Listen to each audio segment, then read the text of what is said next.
Kamusta mga giliw kong tagapakinig? Nagbabalik ang inyong paaralang panghimpapawid, Aral TarlakHenyo sa RTV Tarlac, Channel 26, at sa bayang naririnig sa DZTC 828, Radyo Pilipino Tarlac. Tayo rin ay napapanood sa FB Live ng RTV Tarlac Channel 26. Sumasahimpapawid mula sa bayan ng Pura Tarlac, mula sa bayan ng San Clemente. Mula rito sa Borok Elementary School, Pura Tarlac, sa bayan ng Kapas Tarlac. ako, ang inyong guro, na maghahatid sa inyo ng makabuluhang pagtalakay sa ating aralin.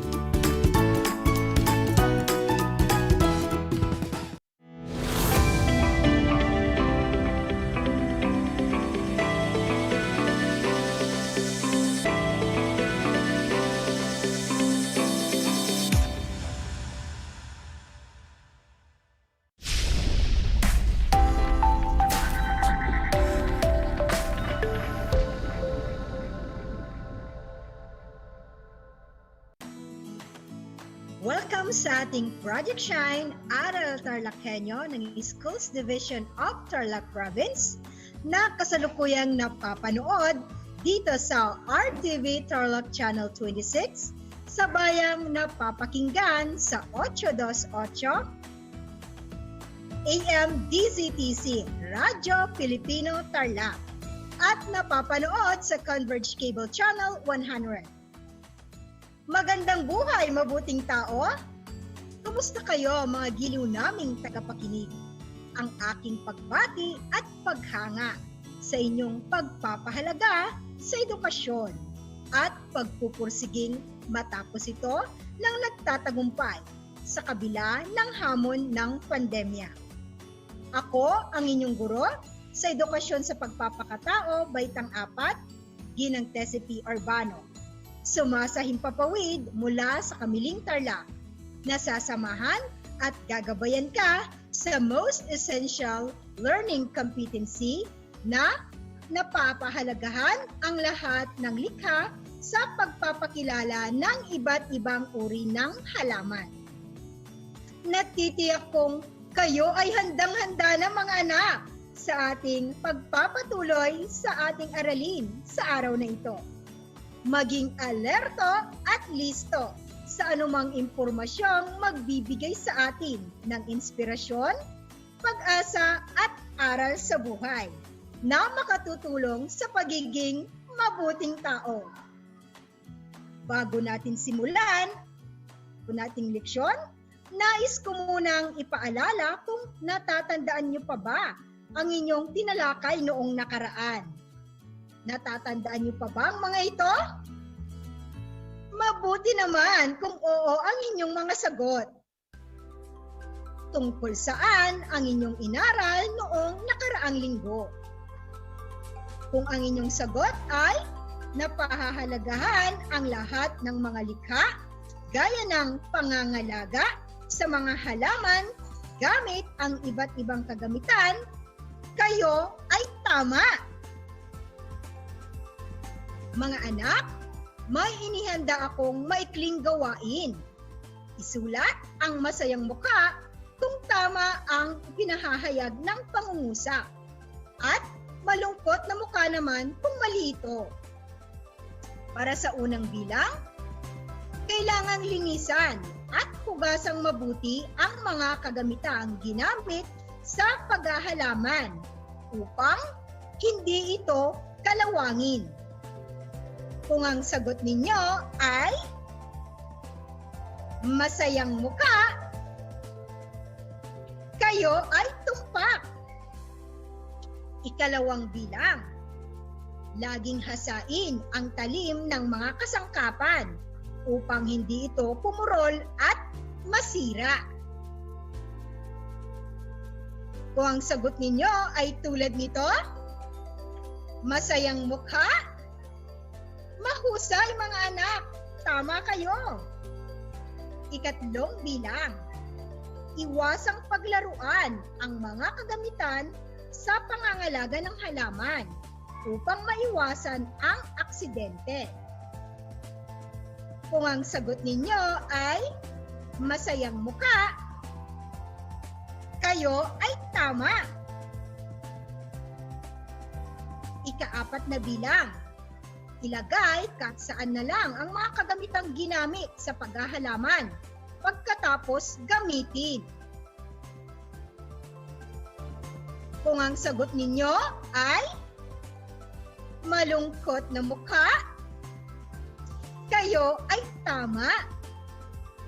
At panghuling bilang, ang wastong pag-aalaga sa mga kagamitan ay nangangahulugang wasto din ang pangangalaga natin sa ating mga halaman. Kung ang sagot ninyo ay masayang mukha, kayo ay tama. Napatunayan kong alam na alam ninyo ang inyong nakaraang aralin. Ngayon ay humanda na tayo para sa panibagong aralin. Makinig na mabuti dahil magsisimula na tayo sa ating talakayan.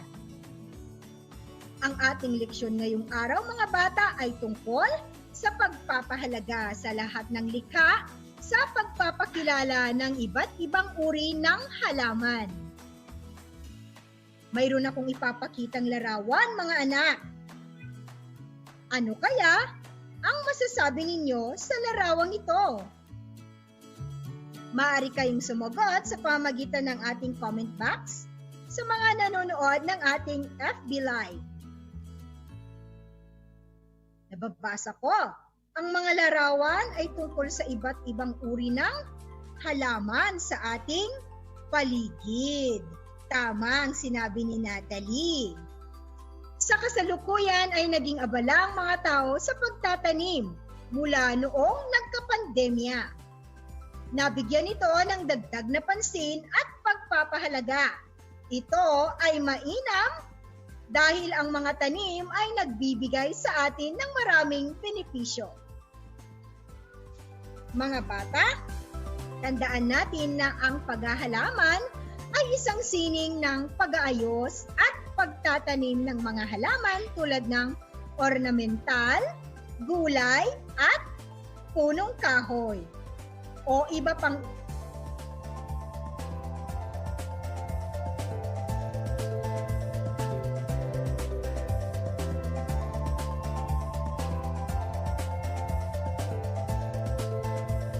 bago ninyo sagutin, ay samahan ninyo ako sa pagbabasa o pakikinig sa maikling tula na isinulat ng isang batang tulad ninyo. Ito ay may pamagat na Ang Aking Mga Halaman.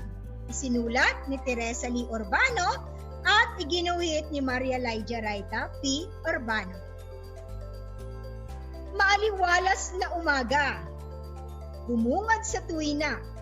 Matamis na ngiti ay kaaya-aya. Magandang umaga aking mga halaman. Kayo ay nagbibigay sigla. Paligid ko ay sumasaya. Kayo ay kahalintulad ng ibang nilalang. Inaalagaan, inaaruga at minamahal. Napakagandang pagmasdan, mga bulaklak at sanga, mga talulot at dahon. Talagang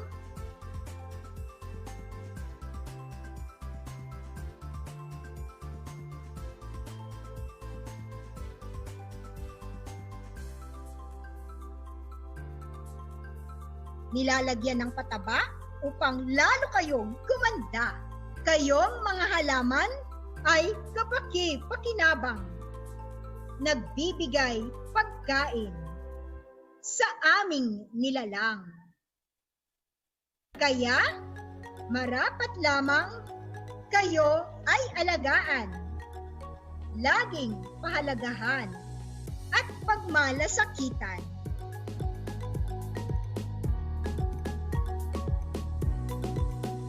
Matapos ninyong mabasa at mapakinggan ang ating maikling tula, ay may mga katanungan ako sa inyo. na dapat ninyong sagutin mga anak.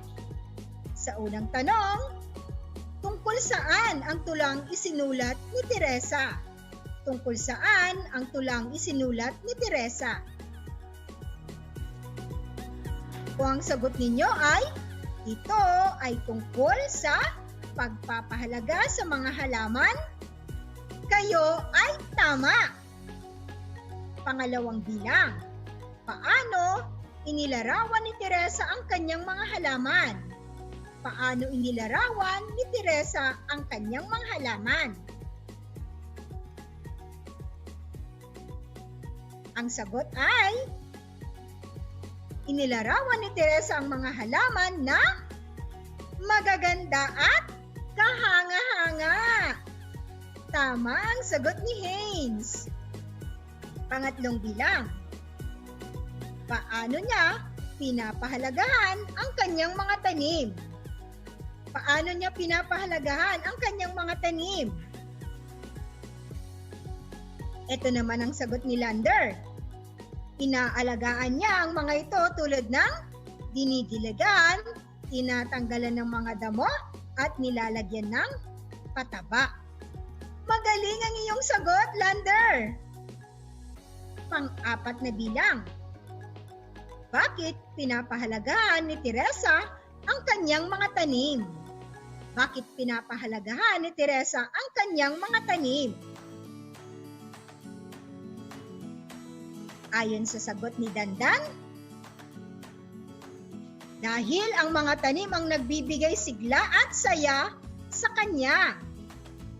At ito rin ay nagsisilbing pagkain. Tama.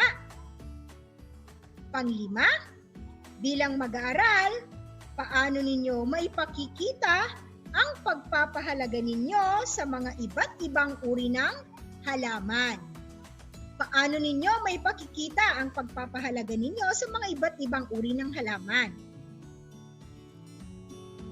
Kung ang inyong sagot ay tulad nito, aalagaan at huwag sisirain ang mga halaman. Magtanim ng iba't ibang uri ng halaman sa bakuran. Kayo mga anak ay tama! O kumusta ang inyong mga sagot? Tama ba lahat? Binabati ko kayong lahat. Mga anak, nalaman natin mula sa ating tula kung paano pahalagahan ang iba't ibang uri ng mga halaman. Marapat lamang na ating alagaan ang mga halaman dahil sila ay nagsisilbing pagkain sa atin at nagbibigay saya bilang libangan. Ngayon ay ating pag-usapan ang iba pang uri ng halaman na dapat nating malaman. Suriin natin bawat isa. Mga iba't ibang uri ng halaman na karaniwang makikita sa ating paligid. Una ay mga halamang ornamental. Ang mga halamang ornamental ay mga tanim na namumulaklak at hindi namumulaklak. Sa pangangalaga ng mga ito ay dapat nasisikatan ng araw ang mga halaman, may sapat na tubig at lagyan ng pesticide o insecticide. Lagyan din ng pataba. Huwag nating pitasin ang mga bulaklak ng mga halaman dahil kadalasan sa mga bulaklak nagmumula ang mga bunga at buto ng mga halaman. Pangalawa, mga halamang baging o vines. Ito ang mga halamang gumagapang tulad ng ampalaya. Paano natin pahahalagahan ang mga halamang baging? Kailangang lagyan ng balag o poste upang magsilbing gapangan at gabay ng halaman o talian kung kinakailangan upang suporta ng halaman.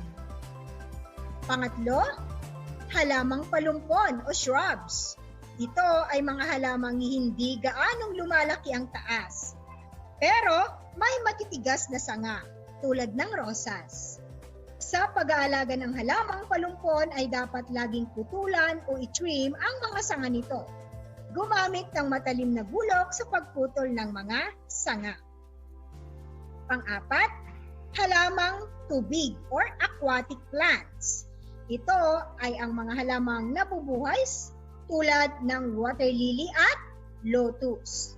Paano natin maipakikita ang pagpapahalaga sa mga aquatic plants? Dapat ay panatiling nasa tubig ang halaman at tanggalin ang mga tuyong dahon nito. Panglima, aerial plants. Ito ay mga halamang nabubuhay nang nakabitin sa hangin o hindi itinatanim sa lupa, tulad ng orchids. Upang mapangalagaan ay dapat lagyan ng bunot o coconut husk ang mga ugat nito. Diligan palagi ang halamang aerial plants. Pang-anim, halamang gamot o medicinal plants.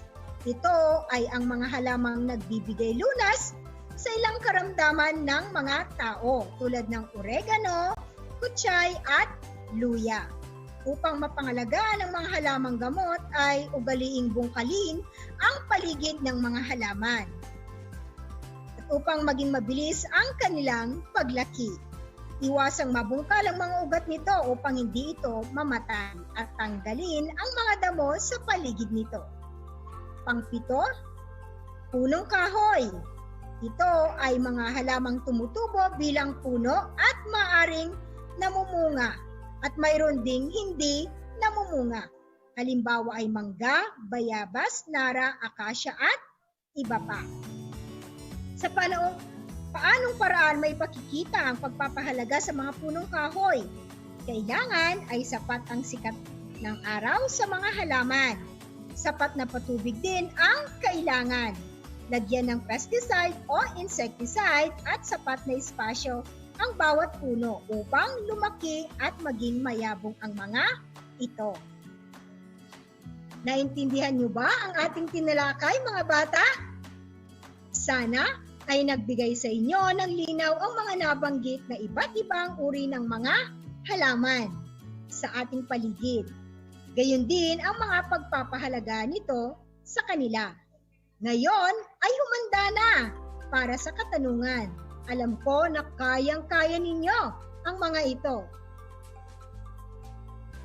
Para sa unang tanong, anong karaniwang namamasdan o nakikita sa kapaligiran ang nabanggit sa talakayan? Anong karaniwang namamasdan o nakikita sa kapaligiran ang nabanggit sa talakayan? Kung ang sagot ninyo ay tulad nito, ang karaniwang namamasdan o nakikita sa kapaligiran sa ating talakayan ay mga halaman o pananim, kayo ay tama. Para sa susunod na katanungan, ano-ano ang mga dapat nating gawing pangangalaga sa mga bulaklak upang maparami natin ang uri ng mga halaman? Ano-ano ang mga dapat nating gawing pangangalaga sa mga bulaklak upang maparami natin ang uri ng mga halaman?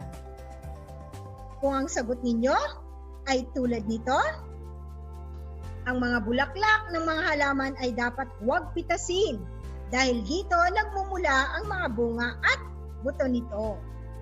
Kayo ay tumpak, mga anak. Susunod na katanungan, napansin mong may tumutubong mga damo sa paligid ng halaman. Ano ang dapat mong gawin? Napansin mong may tumutubong mga damo sa paligid ng halaman. Ano ang dapat mong gawin? Kung ang sagot ninyo ay tulad nito, tatanggalin ko ang mga damo sa paligid ng halaman. Kayo ay tama. Ito na ang susunod na katanungan. Lumalaki na ang halamang gumagapang sa inyong bakuran. Ano ang dapat mong gawin? Lumalaki na ang halamang gumagapang sa inyong bakuran. Ano ang dapat mong gawin? Kung ang sagot ninyo ay tulad nito, lalagyan ko ng balag o poste ang halaman upang ito ay magsilbing akyatan ng halaman. Kayo ay tama. At ang panglimang katanungan, paano mo aalagaan ang mga halamang nabubuhay sa mga sanga, nakabitin at hindi itinatanim sa lupa? Paano mo aalagaan ang mga halamang nabubuhay sa mga sanga, nakabitin at hindi itinatanim sa lupa? Ang tamang kasagutan ay lalagyan ko ng bunot o coconut husk ang halaman at palagi ko itong didiligan. Tama ang inyong sagot, mga anak. Kumusta ang inyong mga score?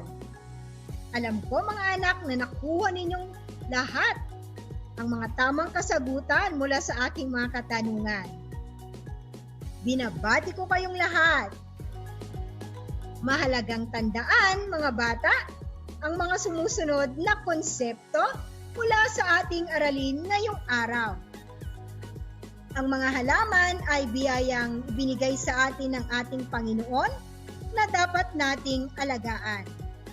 Pahalagahan ang mga nilalang tulad ng mga halaman dahil ito nagbibigay sa atin ng mga pangangailangan natin sa araw-araw. Ang mga iba't ibang uri ng mga halaman, gaya ng ornamental, palumpon, baging at iba pa ay katulad nating mahalaga sa mundong ito. Atin silang alagaan at protektahan dahil ang mga ito ay ating likas na yaman. Pangatlo, sa pagpapahalaga ng mga halaman ay kailangang itanim ang mga ito sa nasisikatan ng araw. May sapat na tubig o dilig, nabubungkal at natatanggalan ng mga damo at dapat ay nalalagyan ng balag, pesticide o insecticide at pataba upang maging malusog ang mga ito.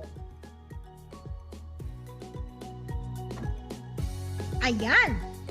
Tiyak kong naintindihan ninyo ang ating leksyon, mga anak, dahil nakinig kayong mabuti. Isang talakayan na naman ang malapit ng matapos. Ako ay masayang-masaya sa ipinakita ninyong aktibong pakikibahagi sa ating aralin ngayong araw. Higit sa lahat ang inyong pagmamahal sa edukasyon. Ipagpatuloy ang kagandahang asal na ito, mga anak. Hakbang tungo sa katuparan ng inyong pangarap sa hinaharap. Sa puntong ito, panahon na upang alamin kung kayo ay mayroong natutukan mula sa ating aralin sa pamagitan ng munting pagsusulit. Sa lahat ng nanonood sa FB Live, gamitin ang FB chat box para sa inyong mga kasagutan. Ihanda naman ang mga panulat at sagutang papel para sa lahat ng nanonood sa telebisyon at nakikinig sa radyo. Ang panuto ay isulat o i-type ang check kung ang pahayag ay nagpapakita ng pagpapahalaga sa mga iba't ibang uri ng halaman at X naman kung hindi. Para sa unang bilang, nangangailangan ang mga halaman ng sapat na sikat ng araw. Kaya dapat ay itanim ito sa nasisikatan ng araw. Nangangailangan ang mga halaman ng sapat na sikat ng araw. Kaya dapat ay itanim ito sa nasisikatan ng araw. Ang tamang sagot ay check.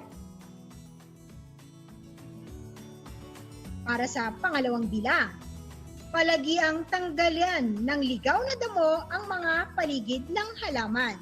Palagiang tanggalan ng ligaw na damo ang mga paligid ng halaman. Ang tamang kasagutan ay check. Pangatlo, nakatutulong ang paglalagay ng pataba sa mga halaman upang lalo itong lumago at maging malusog. Nakatutulong ang paglalagay ng pataba sa mga halaman upang lalo itong lumago at maging malusog.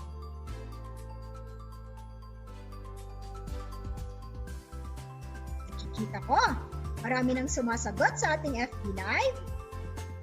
Ang tamang sagot ay check. Tama ang inyong mga sagot, mga anak, magaling. Pang-apat na bilang, may mga butas ang mga dahon ng halaman mo. Hindi mo ito nalagyan ng insecticide o pesticide. May mga butas ang mga dahon ng halaman mo. Hindi mo ito nilagyan ng insecticide o pesticide. At ang tamang sagot ay Ekis. Tama ang nakikita ko sa ating FB chat box. Panglimang bilang, inaalagaan mong mabuti ang mga aerial plants na tanim mo sa pamagitan ng palagiang pagdidilig at paglalagay ng coconut husk o bunot sa mga ugat nito.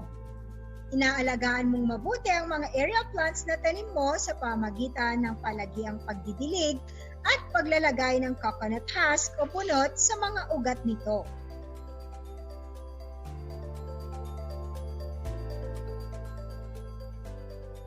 At ang tamang sagot ay check. Tama ang inyong mga kasagutan, mga anak. Ngayon ay nasisiguro kong naintindihan ninyong mabuti ang ating talakayan. Binabati ko kayong lahat sapagkat natitiyak kong nakuha ninyong lahat ang tamang mga sagot sa ating pagsusulit. Mula sa akin, tanggapin ninyo ang mga salitang magaling at mahusay, mabuting tao. Mga bata, ako ay naghanda ng mga gawain at refleksyon sa inyong learning activity sheets. Inaasahan ko na ito ay inyong sasagutan ng buong sigasig at sa abot ng inyong makakaya.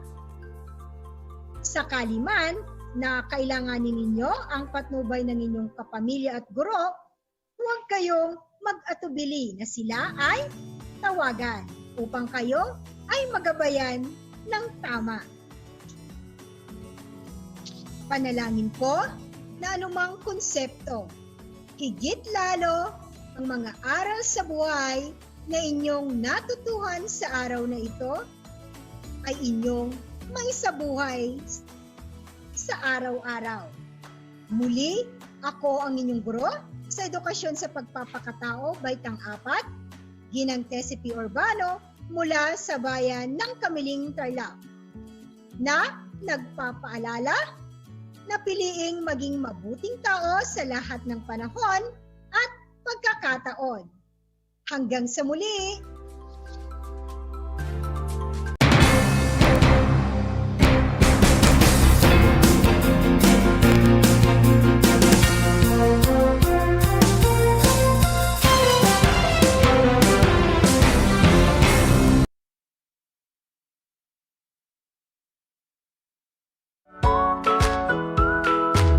Good morning, grade 5 learners. How are you today? Welcome to Aral TarlakHenyo here on RTV Tarlac, Channel 26.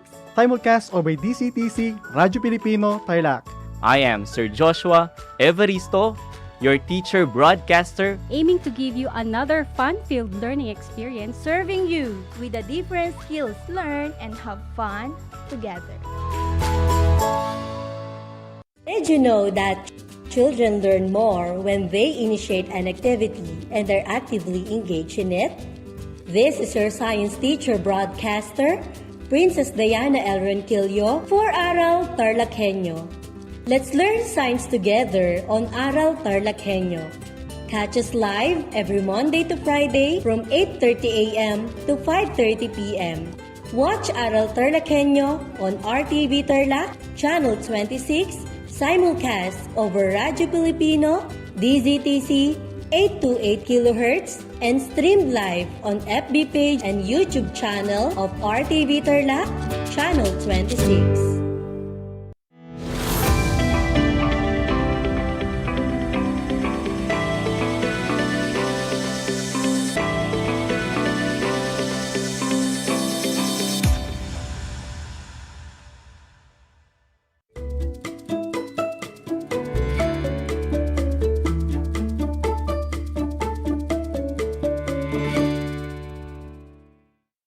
Hello and happy learning, grade 4 learners of Tarlac Province. Good morning to our partners, our dear parents and guardians out there. It's Monday and I hope everybody is doing well. We have a fine weather outside today. I am Sara Socorro P. Padilla, your Science 4 broadcaster live from the municipality of Capas. Welcome to Aral TarlakHenyo here on RTV Tarlac Channel 26 simulcast over DZTC 828 Radio Filipino Tarlac. For those who are Converged Cable TV subscribers, you can also watch us live on Channel 100. This is Project Shine, brought to you by the Department of Education, Division of Tarlac Province. All right, so prepare yourselves for another episode of Broadcast Learning. So kids, share this FB Live with your classmates, and together we will enjoy learning while listening and watching as we explore the lesson in Science 4. For today, we will be discussing about making simple interpretations about the weather. Now, before we go over your module, make sure you are comfortable on your seats and keep away from distractions while listening to our broadcast. Get yourselves ready because another learning adventure in science is about to begin. And if you have questions or clarifications about our episode, feel free to send a message to your respective advisors. All right, grade 4 learners, are you ready with your pen, paper, notebook, and module in science near you? The title of the module that you will use for today is Science 4, Quarter 4, Module 5, Safety Precautions During Different Weather Conditions. In our broadcast episode, you are expected to first make simple interpretation about the weather. Second, give examples of things and activities that we can use and be done in different weather conditions. Later, you'll have a deeper understanding of the lesson as we go on with our broadcast. So stay tuned and listen attentively. And to check if you still remember our lesson last week, which was taught by Ma'am Marian, let's have a review about the topic last time. So, what was our topic last week? Yes, you are correct. Our lesson last time was about the different weather instrument and different weather components in weather chart. So I will ask you some questions to answer about our previous lesson. In your science notebook, write the letter of the correct answer in each of the following questions. And for those who are watching via Facebook Live, you may type in the comment section. So young scientists, let's begin our learning adventure. Are you ready with your notebook and pen? Let's begin with item number 1. What instrument is used to measure the speed of the wind? What instrument is used to measure the speed of the wind? A. Anemometer. B. Barometer. C. Thermometer. D. Wind vane.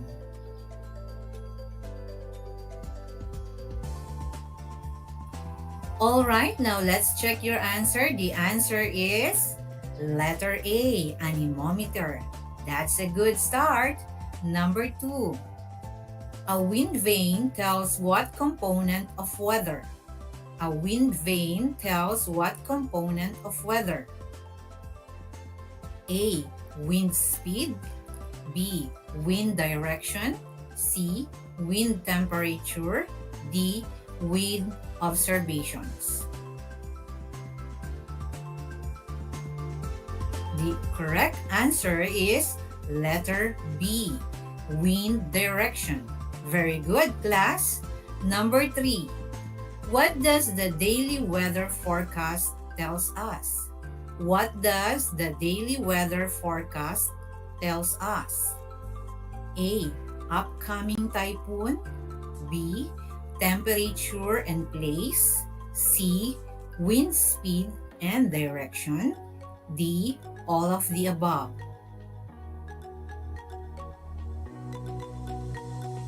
What is the correct answer, grade 4 learners? You are correct if you write letter D, all of the above. Fantastic, kids! This time, let's have statement number 4. What kind of weather indicates if the cup of anemometer are moving fast? What kind of weather indicates if the cups of anemometer is moving fast? A. Cloudy. B. Fine. C. Rainy. D. Stormy. Come on, kids, comment your answer. The correct answer is letter D. Stormy. Now that's a nice one. Let's move on to question number 5. It gives the news about the weather. It gives the news about the weather. A. Meteorology. B. Weatherman. C. Weather forecast. D. Astronomy.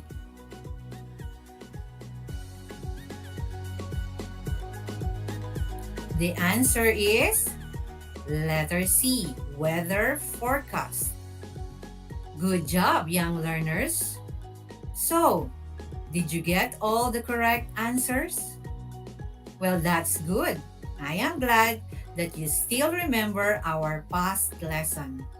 You already learned the concept of the lesson about the weather. You are now ready to proceed with our lesson, making simple interpretations about the weather. Are you ready, kids? In our daily lives, we experience different kinds of weather, right? Yes. So today, I am going to read a poem about weather. So listen attentively. And for those watching via Facebook Live, you can also read with me. The title of the poem is Let's Enjoy Weather. Whatever the weather we have, it is day, sizzling summer, lots of fun, swimming in the pool, go on trips, play outside. The weather nice and hot. Don't forget to wear sunscreen in the sun. Windy day, whoosh, whoosh, whoosh. I feel the wind. Leaves is scattered everywhere. It blows to no end. Flying kite will make your day light. Cloudy day, I see clouds.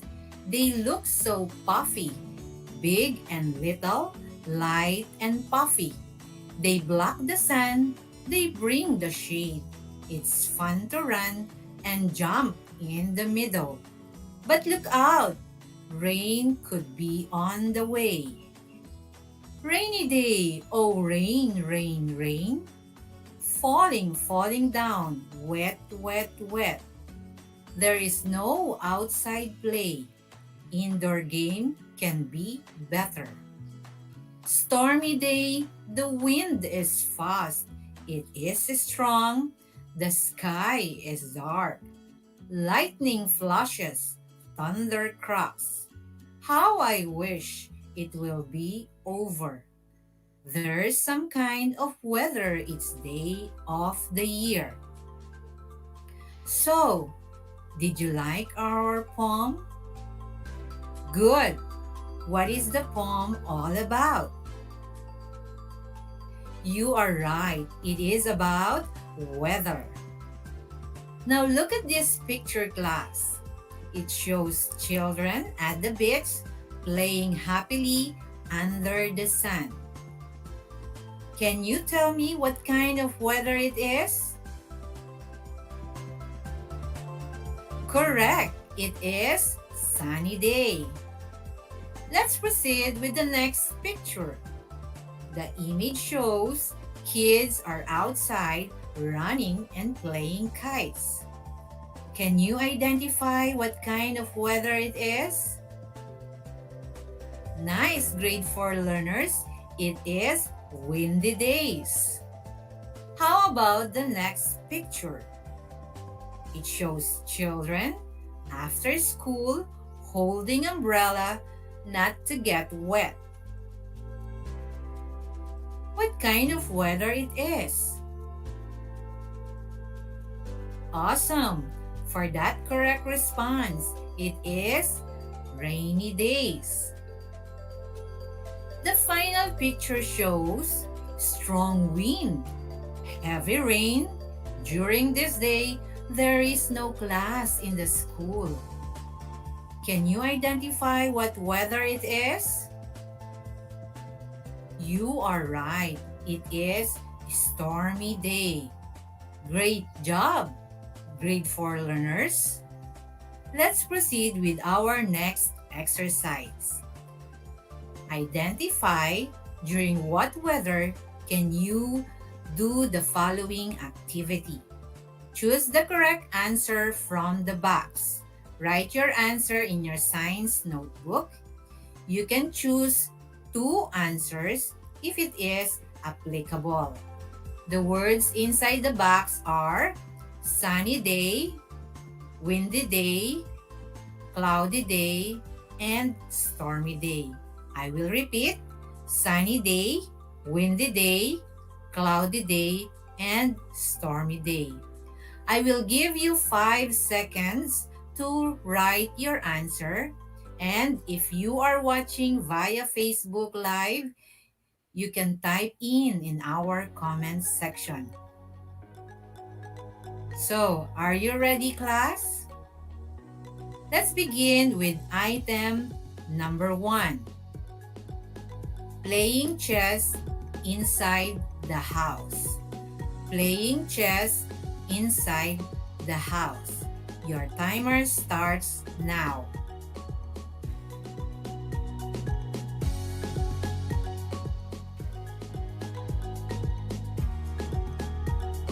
Alright, on what weather is this activity best to do? The answer is rainy day. Good start. Number 2, riding a bike with friends. Riding a bike with friends.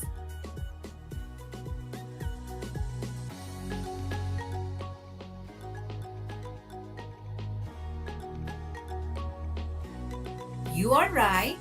It could be cloudy day or sunny day, except from 12 noon to 3 in the afternoon because it is extremely hot that day.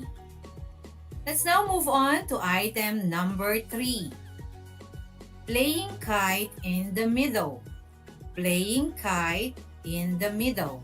Your timer starts now.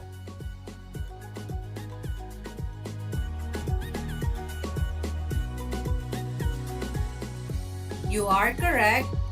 The best weather is on windy day. Number 4. Listen to the weather forecast from time to time. Listen to the weather forecast from time to time.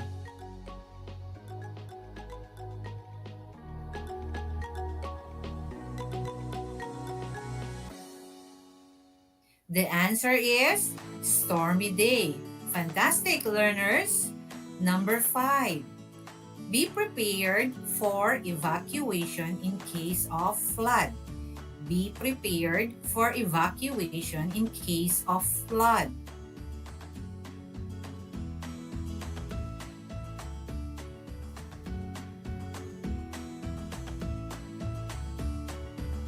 Time's up, class. The answer is stormy day. Number 6. Use an umbrella, boots, or plastic coat. Use an umbrella, boots, or plastic coat.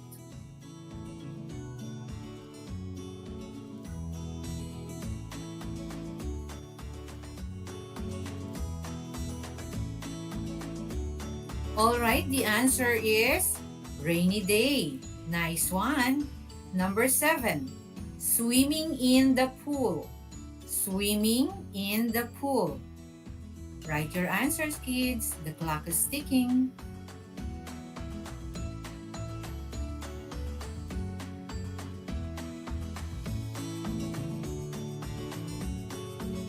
Time's up, kids. The answer is sunny day. Very good, class. Let's have item number 8. Having picnic in the park. Having picnic in the park.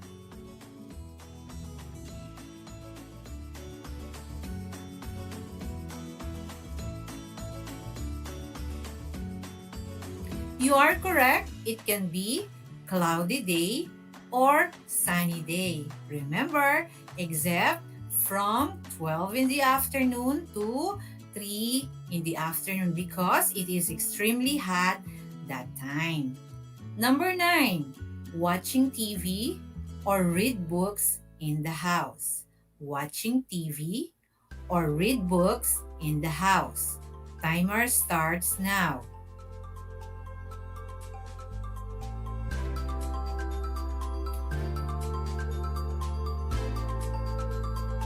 Time's up, learners.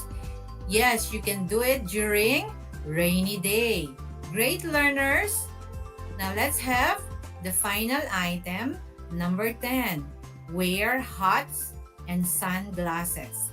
Wear hats and sunglasses.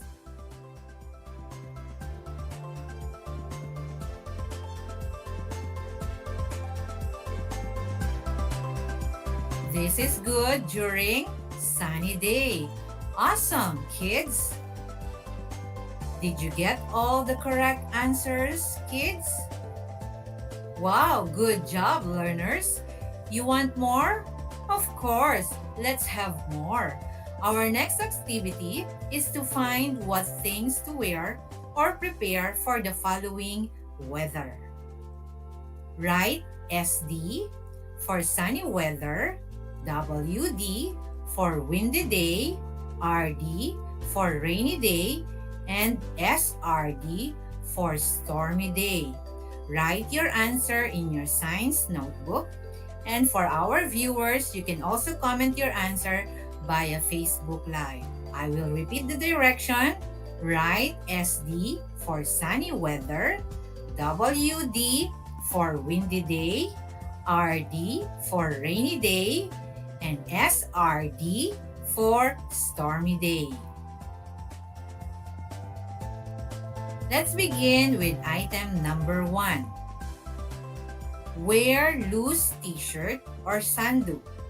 Wear loose t-shirt or sandu.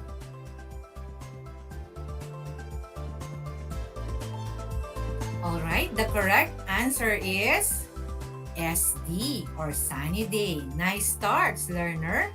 Number 2. Wear jacket or sweatshirt. Wear jacket or sweatshirt.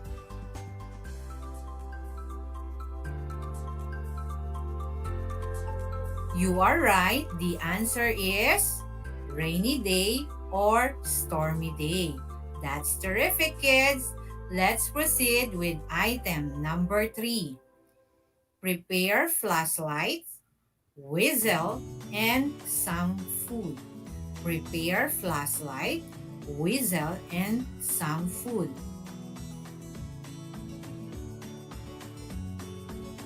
The answer is SRD or stormy day. Very good, class. Number 4. Use umbrella or bright colored plastic coat. Use umbrella or bright colored plastic coat.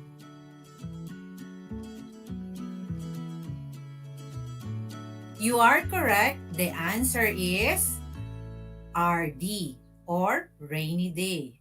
Spectacular, learners. Let's move on to item number 5. Wear brim or breathable hats when working outside. Wear brim or breathable hats when working outside?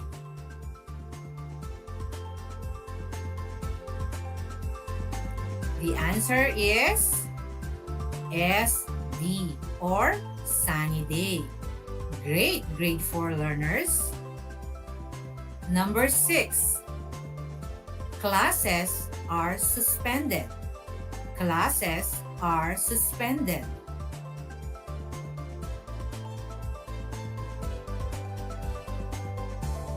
Correct. The answer is SRD or stormy day. Wonderful, class. All right, are you ready for item number 7? Play with a kite or have a picnic with your family. Play with a kite or have a picnic with your family.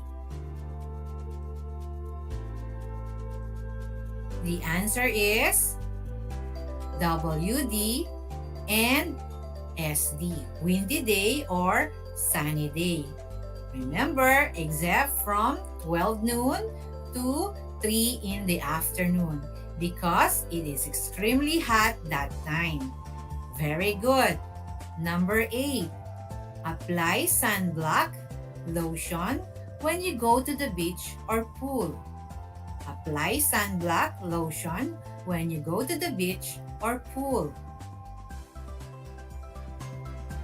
You are right if you write sunny day or SD. Fantastic, kids. Number 9, do not wade in dirty water.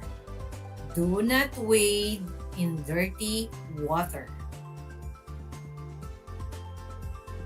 The answer for item number 9 is RD or rainy day. Terrific, kids.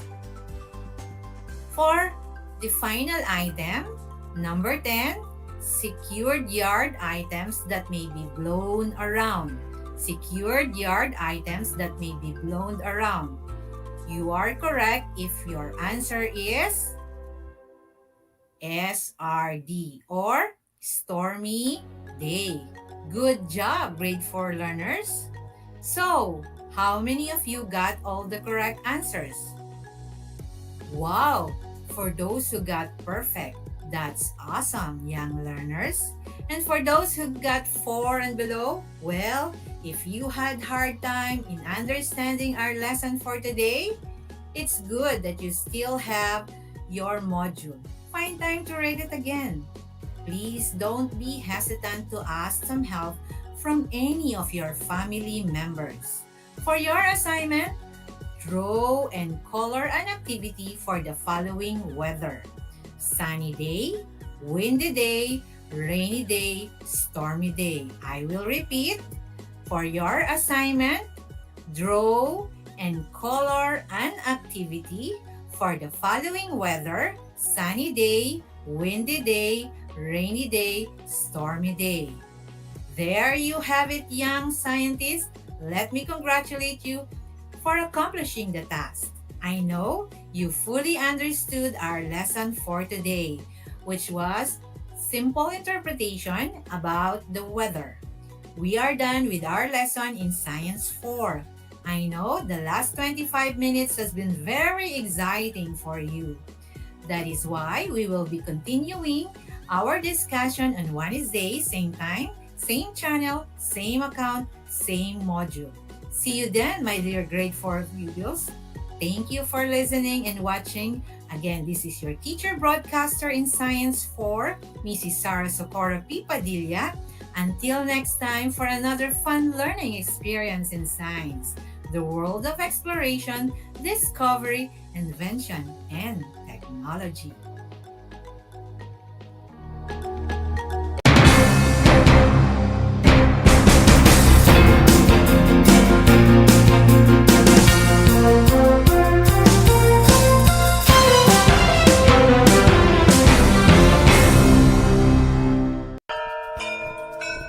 Alam niyo ba, ang Balanggiga Bells ay kinuha ng mga sundalong Amerikano bilang war trophies pagkatapos ng Balanggiga Massacre noong 1901? Matapos ang 117 years na ibalik ng US noong December 11, 2018 ang iconic church bells sa Pilipinas. Ang church bells na ito ay naglalarawan ng kalayaan, katapangan, at pananampalataya ng mga Pilipino. Alam nyo na, yan ang Balanggiga Bells. Multiply 1089 by 9, you will get an answer, the exact reverse, which is 9801. My name is JRP Duldulao, your teacher broadcaster on Aral TarlakHenyo. For more math trivia and answers to your math questions, catch Aral TarlakHenyo every Monday to Friday from 8:30 a.m. to 5:30 p.m. Learning math is so much fun!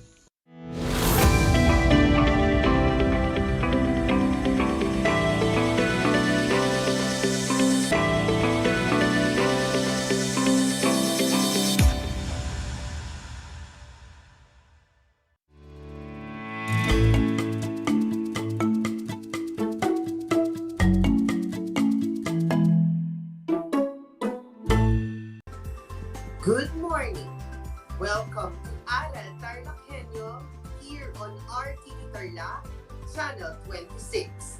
Simulcast over DCTC Radio Filipino Tarlac and also seen in Converged Cable Channel 100.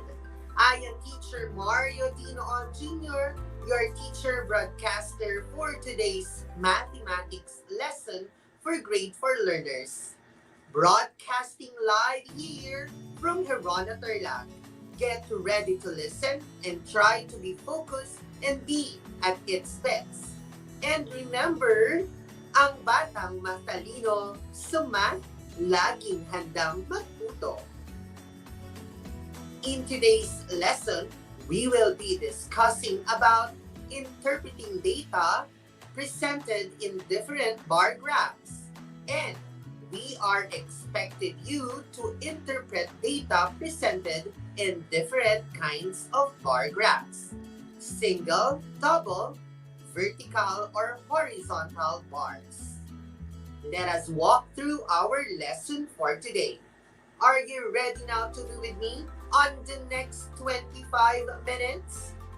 Okay then, do prepare your pen and paper and open your learning activity sheet and walk with me on the process of interpreting data presented in different bar graphs. Single, double, vertical, or horizontal bar graphs. In the previous lesson that Sir Rick discussed, we have learned how to organize this data in tabular form and presents them in a single or double, horizontal or vertical bar graph. And to check your knowledge, if you are still remember and mastered the lesson, let us have a short drill. We have the what's the word? Here's the directions. Choose from the word being described in the box. Then write your answers on your learning activity sheets. And to our FB viewers, you can type in your answer on the comment section below. Then I will give you 3 seconds to answer. And here are the word choices inside the box. We have data, graph, horizontal, variable, vertical. So let us begin. Let us start with number 1. It is a diagram that represents the variation of a variable in comparison with that one or more other variables. What's the word? 3 seconds starts now. Okay, time's up. The answer for number 1 is graph. To those who got the correct answer, you have 1 point. Next, we have number 2. These are factual information used as a basis for making interpretations. Choices are inside the box. What's the word? 3 seconds to type in your answer. Ready, go. Time's up. Now, the answer for number 2 is data, a collection of gathered information. Another point for you, kids. Now, for number 3, it is a perpendicular line to the plane in an upright position. Another 3 seconds. What's the word? Go. The answer for number 3 is vertical. Awesome, kids. Another check for you. And for number 4, it is the quantity that can be used as one set of value. Again, what's the word? Another 3 seconds. Go. If your answer is variables, then you are correct. And for the last number, it is a line in the direction in a lengthwise position. What's the word? The answer is horizontal. There you go, learners. That ends What's the Word drill. Those who got all the correct answers, you deserve a big, very good star. That's awesome. That shows you gained a lot from the previous lesson. Congratulations. Now, let us begin our lesson for today.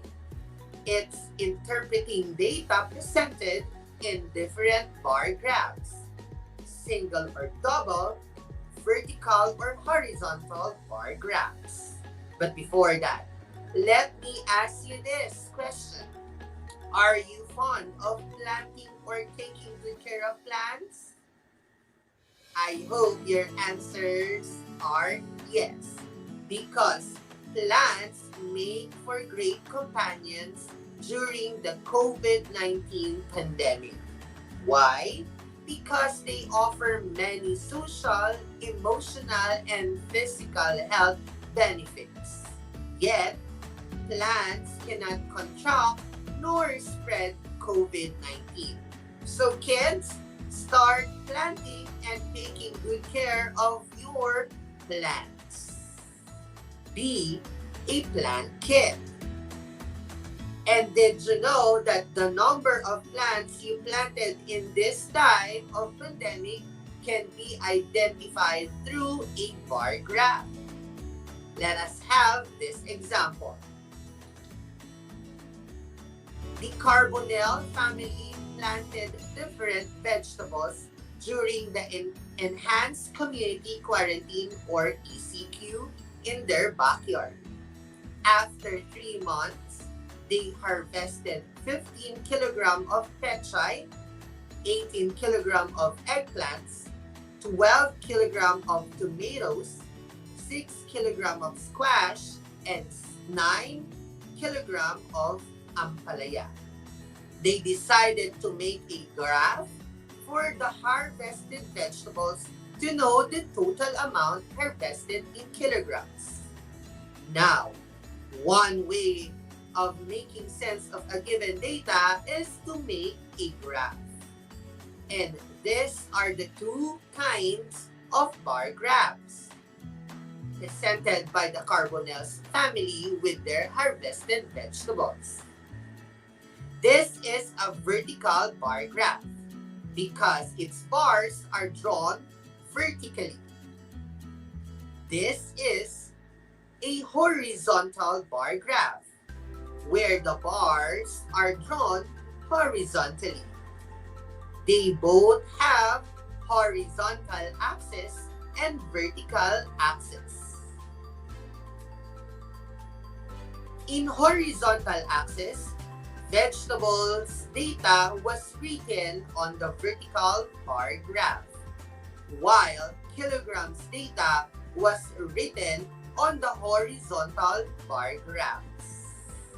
And in vertical axis, kilograms data was written on the vertical bar graph and vegetables data for horizontal bar graph.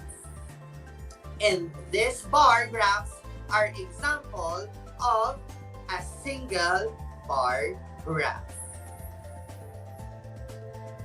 Our task for today is to interpret the data presented in different bar graphs. But how can we interpret data presented in a bar graph? Yes, very good. By answering the following questions given. So let us interpret the data given in this bar graph. And these are the questions. Question number 1. What is the title of the graph? Very good. The title of the bar graph is Carbonell's Harvested Vegetables.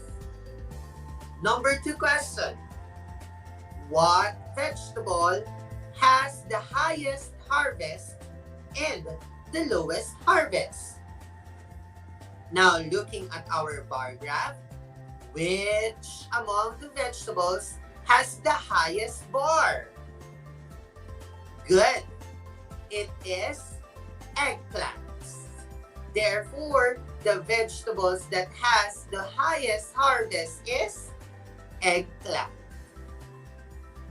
But how about the lowest harvest? Which among the bars is the lowest? Great. That is a squash. Number 3 question. How many kilograms of ampalaya did they harvest?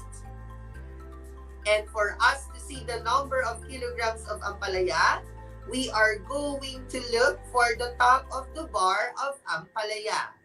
And we have 9 kilograms. So therefore, 9 kilograms of ampalaya were harvested. Very good, kids. And for the last question, what is the total kilograms of harvested vegetables? So for us to solve, we will add all the kilograms of vegetables they had. 15 kilograms of pechay, 18 kilograms of eggplants, 12 kilograms of tomatoes, 6 kilograms of squash, and 9 kilograms for ampalaya. 15 plus 18 plus 12 plus 6 plus 9 is equal to 60 kilograms. Therefore, the total kilograms of harvested vegetables is 60 kilograms. That's how we interpret the data presented in different bar graphs. Let's have another bar graph. Let us interpret this by answering the following questions. This is an example of a single horizontal bar graph. For number 1 question, what is the title of the graph? Very good. The title of the bar graph is Robert's Weekly Savings. Number 2 question. On what week does Robert have the biggest amount of savings? Then looking at the bar graph, the longest bar among them is this, with 100 pesos. And that week is 3rd week. Therefore, the week that Robert has the biggest amount of saving is on the 3rd week. Very good, kids. Now, for number 3 questions. On what week does he have the smallest amount of savings? So, since we are looking for the smallest, we will find the shortest bar. This is the shortest bar with 75 pesos.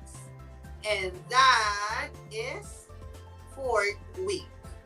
Therefore, the week that has the smallest amount of savings is 4th week. Awesome, kids! Let us continue with number 4 question. What was his total amount of savings? In getting the total, we will add all his savings for 4 weeks. So, 90 plus 87 plus 100 plus 75 is equal to 352 pesos.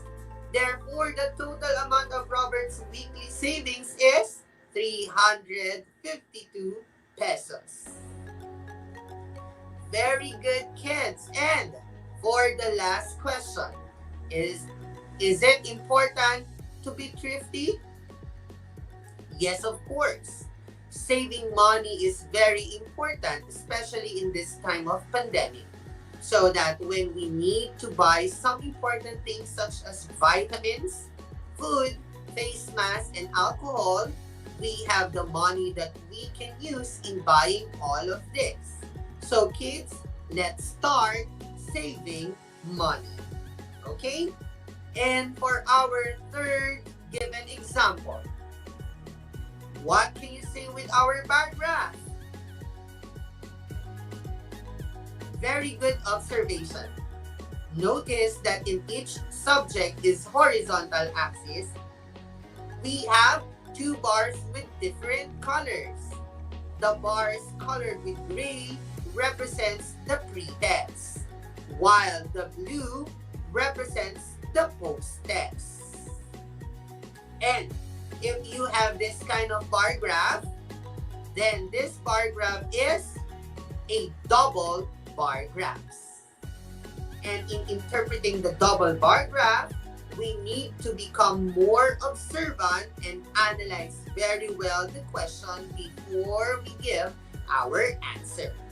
So let us try to interpret it by answering the following questions. Number 1. What is the title of the graph? The title of the bar graph is Abby's score on pre-test and post-test. Number 2 question.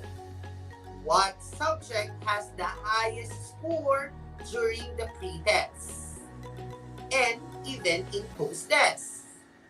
In this question, we are going to find the highest scores of Abby's on the pre-test as well as in her post-test. Now for the pre-test, what color of bar do you think are we going to consider? Very good. We can only consider the bars with gray color. So kids, among the gray bars, which subject have the highest or has the highest score she got? Very good. The highest bar with a score of 35 points is ESP or Edukasyon sa Pagpapakatao. Therefore, the subject with a highest score in pre-test is ESP. But how about in her post-test? This time, we can only rely on the blue bars. And the subject with the highest score in her post-test is again ESP with a score of 50 points. Therefore, the subject with a highest score in pre-test is ESP. Doing good, kids. Let us continue with number 3 question.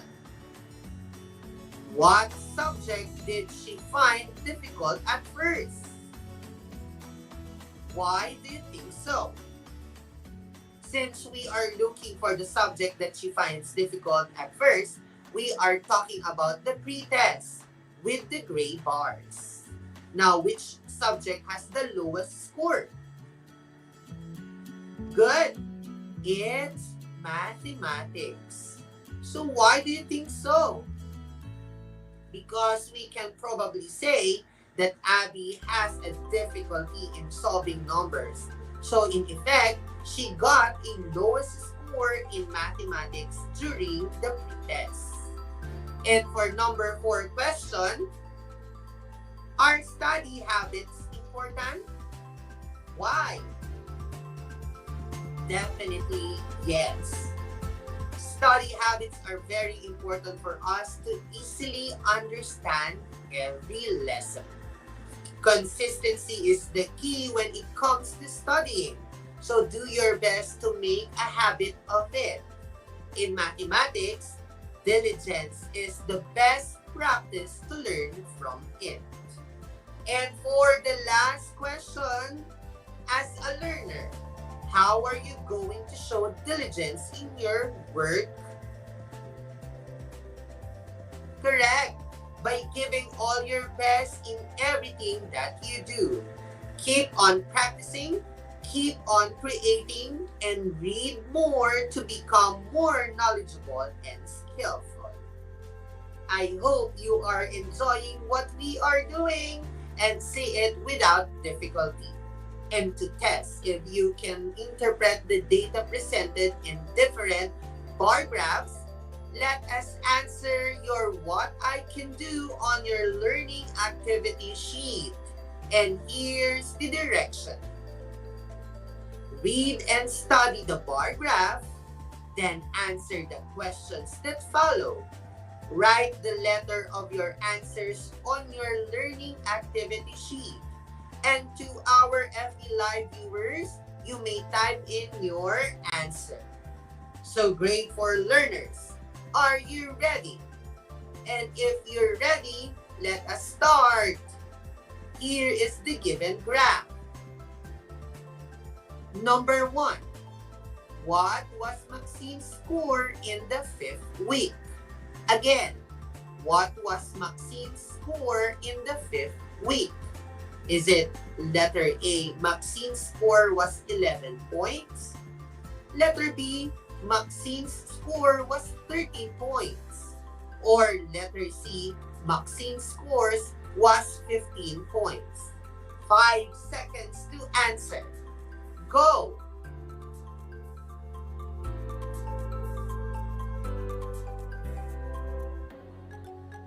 Time's up. So the correct answer for this is letter B. Maxine's score was 13 points. For number 2 question, what was her highest score? Again, what was her highest score? Is it letter A, 19 points, letter B, 20 points, or letter C, 11 points? Again, is it A, 19 points, B, 20 points, or letter C, 11 points?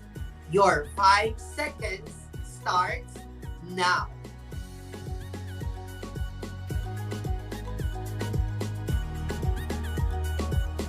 Time's up.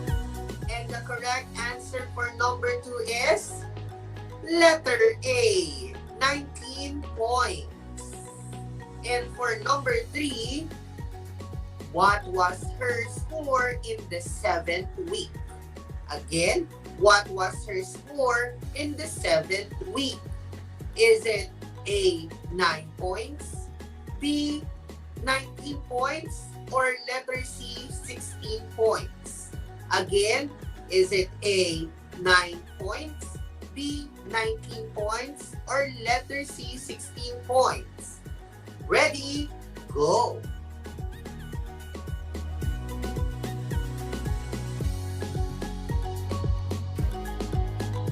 Time's up.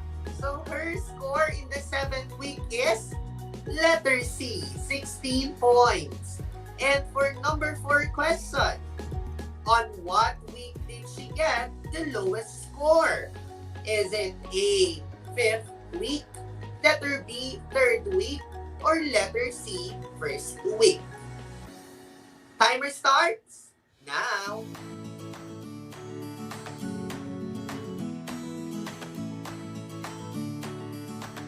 Time's up. The answer is letter C, 1st week. she got the lowest score during the first week. And for the last number, for number 5 question, on what week did she get the same score? Is it A, 4th and 5th week, B, 3rd and 4th week, or letter C, 5th and 6th week? Your timer starts now.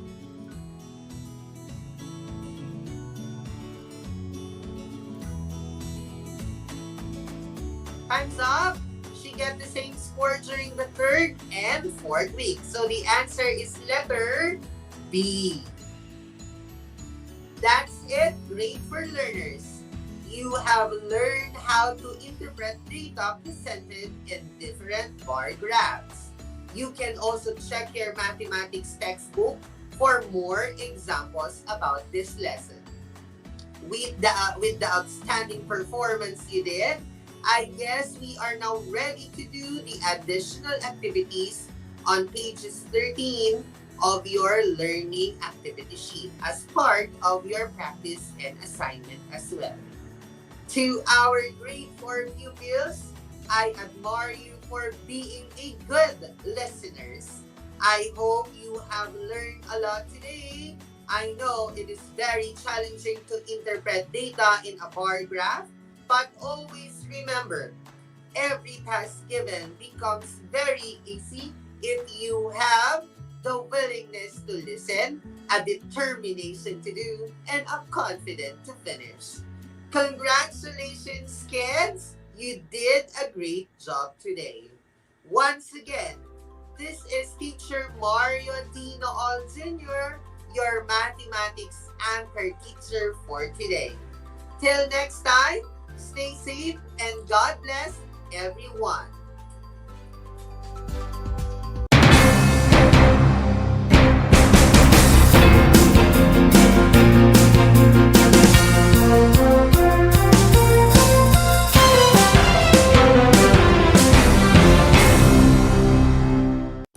Kumusta mga giliw kong tagapakinig? Nagbabalik ang inyong paaralang panghimpapawid, Aral TarlakHenyo, Sa RTV Tarlac, Channel 26, At sa bayang naririnig sa DZTC 828, Radyo Pilipino Tarlac. Tayo rin ay napapanood sa FB Live ng RTV Tarlac Channel 26. Sumasahimpapawid mula sa bayan ng Pura Tarlac, mula sa bayan ng San Clemente. Mula rito sa Borok Elementary School, Pura Tarlac. sa bayan ng Capas Tarlac. Ako, ang inyong guro, na maghahatid sa inyo ng makabuluhang pagtalakay sa ating aralin. Ang Tagalog ay ang wika ng mga taga-Quezon, Batangas, Bulacan at ng iba pang katutubong nagsasalita nito. Ang Filipino ay ang pambansang wika batay sa tinadhana ng 1987 Constitution. Tara na at matuto ng salitang Filipino. Manood at makinig ng Aral TarlakHenyo sa RTV Tarlac, Channel 26 at sa bayang naririnig sa Radyo Pilipino, DZTZ 828 at napapanood din live sa FB page at YouTube channel ng RTV Tarlac, Channel 26. Manood at matuto ng ating mga aralin sa Pilipino. Dito lang yan sa Aral TarlakHenyo. Ako si Ma'am Crystal May Aquino, ang inyong teacher broadcaster sa Pilipino.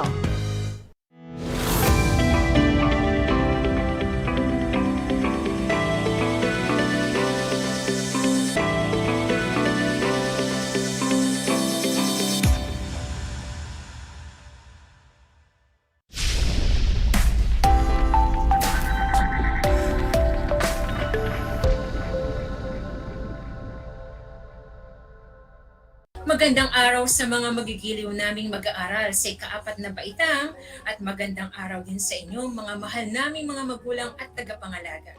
Sumasa inyo ang Project Shine, Aral TarlakHenyo mula sa RTV Tarlac Channel 26 at sa bayang naririnig sa DCTC 828 Radyo Pilipino Tarlac at mapapanood din ito sa Facebook Live ng RTV Channel 26 at sa Converge Cable Channel 100. Ikinagagalak ko na kayo ay makasama ngayong araw. Ako ang inyong teacher broadcaster, Ginang Edna Y. Figueroa ng Pag-asa Elementary School, Bamban West District, na maghahatid sa inyo ng bago at makabuluhang kaalaman sa Filipino ng ika-4 na baitang. Handa na ba kayo mga bata? Bago natin simulan ang ating talakayan, inaasahan ko na kayo ay nasa maaliwalas na lugar at maayos na napapanood at naririnig ang ating broadcast. Pakihanda ang inyong mga learning activity sheets, papel at ballpen para masundan ninyo ang ating talakayan ngayong araw. At dahil wala tayo sa paaralan, gagabayan kayo ng inyong mga magulang o tagapangalaga para sa gawain natin sa araw na ito. Kung meron kayong mga katanungan at nais bigyan ng linaw, maaari ninyong gamitin ang ating chat box na makikita sa inyong screen sa ating Facebook live stream. Handa na ba kayong makinig at matuto mga bata? Ayos! Ako'y natutuwa at kayo'y handang-handa na. At dahil dyan, atin ang simulan ang ating bagong aralin. Halina at ating tuklasin. Ang ating tatalakayin sa umagang ito ay ang tungkol sa pagbibigay ng ibang pagwawakas ayon sa sariling saloobin o paniniwala. Pagkatapos mapakinggan ang episode na ito, kayo ay inaasahang na ipakikita ang pag-unawa sa pinanood sa pamamagitan ng pagbibigay ng ibang pagwawakas ayon sa sariling saloobin o paniniwala. Sa nakaraan nating pag-aaral, tinalakay natin ang kahulugan ng pangatnig at ang ilan sa mga halimbawa nito at ano nga ba ang kahulugan ng pangatnig? Magaling! Ang pangatnig ang tawag sa mga kataga o salitang ginagamit sa pag-uugnay ng dalawang salita, parirala, sugnay o pangungusap. Ito ay karaniwang ginagamit upang gawing malinaw o mayaman ang diwa ng pangungusap. Magbigay nga ng ilang halimbawa sa mga pangatnig. Tama! Ang ilan sa mga halimbawa ng pangatnig ay ngunit, subalit, sapagkat, saka, samantala, kahit, raw, daw, palibhasa, dahil sa, sapagkat, kasi, raw at daw. Piliin nga natin ang mga pangatnig sa mga sumusunod na pangungusap. Unang bilang, marami na akong natutunan, ngunit tila kulang pa ito. Nasaan ang pangatnig na ginamit? Ang ginamit na pangatnig ay ngunit. Magaling mga bata. Pangalawang bilang, si Nena ay matalino, saka mapagbigay pa. Ano ang pangatnig na ginamit? Ang ginamit na pangatnig ay saka. Mahusay mga bata. Pangatlong bilang, nakakuha si Ben ng mataas na marka dahil sa kanyang pagsisikap. Ano ang pangatnig na ginamit? Magaling! Ang ginamit na pangatnig ay dahil sa. Lubos akong nagagalak dahil naunawaan ninyo ang nakaraan nating pag-aaral. Mga bata, nakapanood na ba kayo ng mga palabas sa telebisyon na ang kwento ay tungkol sa dalawang batang magkaibigan? Naging maganda ba ang wakas nito?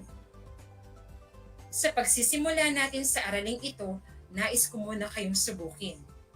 Makinig na mabuti sa teksto na ating babasahin na tungkol sa dalawang magkaibigan na sina Yoyong at Boyong.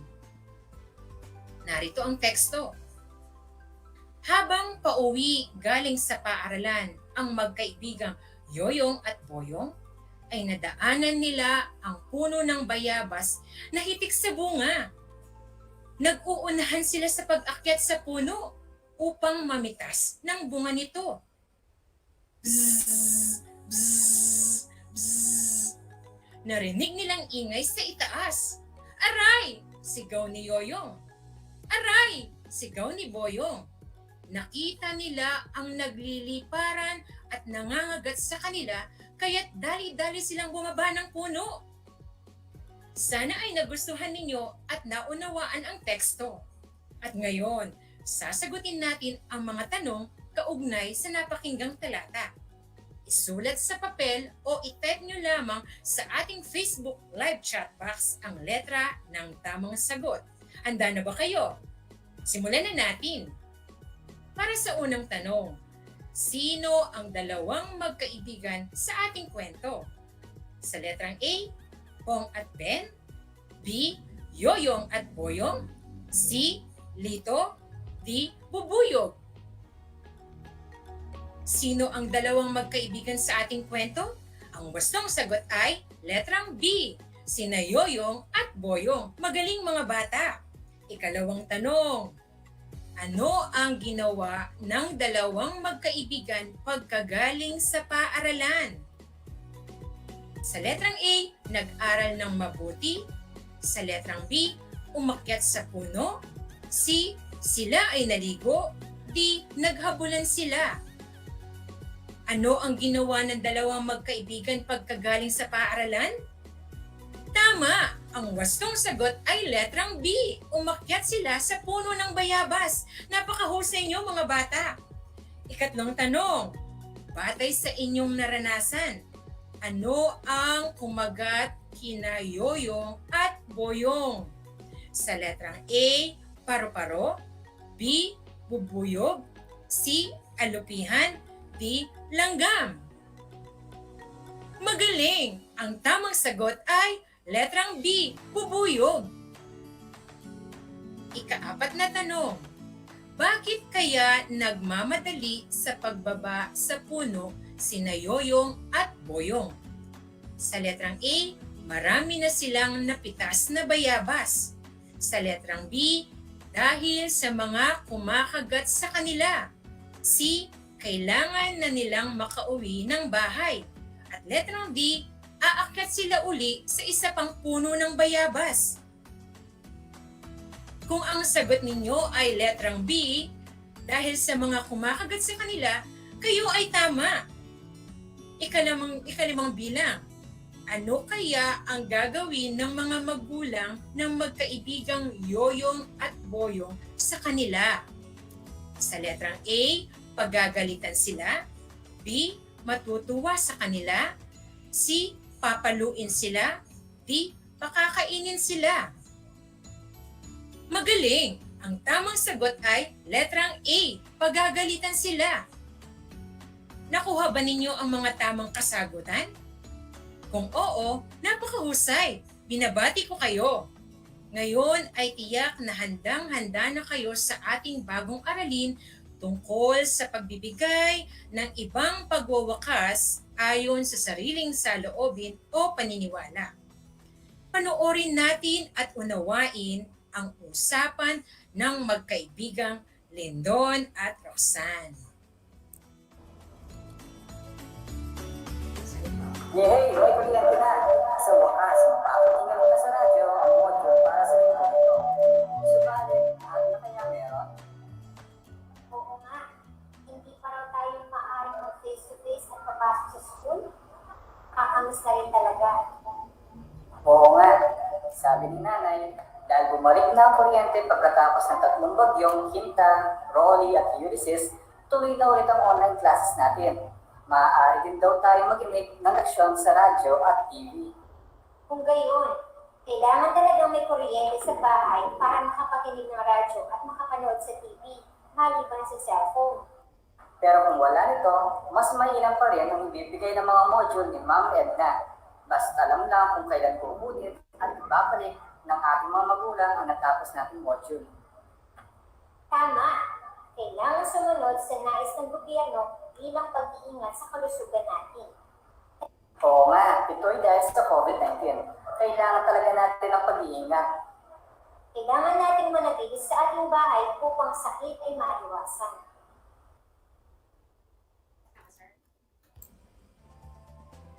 Ngayon mga bata, handa na ba kayo sa mga katanungan? Sagutin na natin. Tungkol saan ang dialogong iyong narinig? Kung ang sagot nyo ay ang usapan ni Lindon at Roxanne ay tungkol sa pag-aaral sa kabila ng pandemya, kayo ay tama.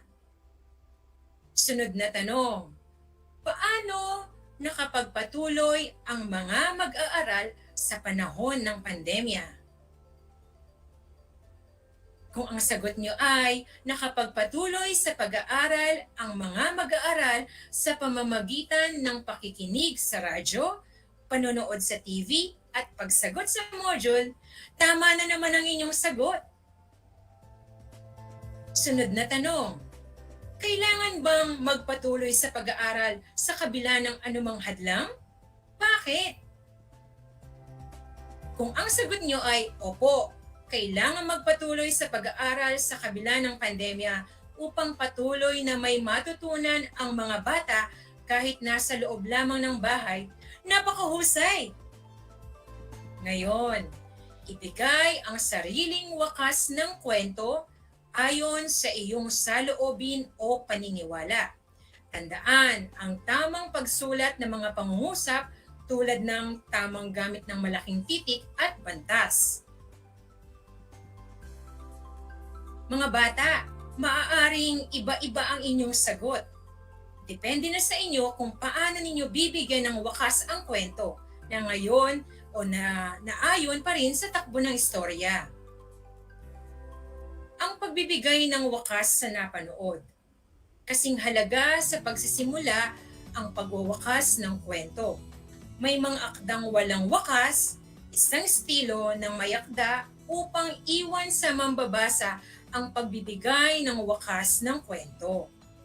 Nilalayon nitong hamunin ang malilikot na imahinasyon at pagiging malikhain ng bumabasa o nanonood na tapusin ang kwento ayon sa kanyang panlasa.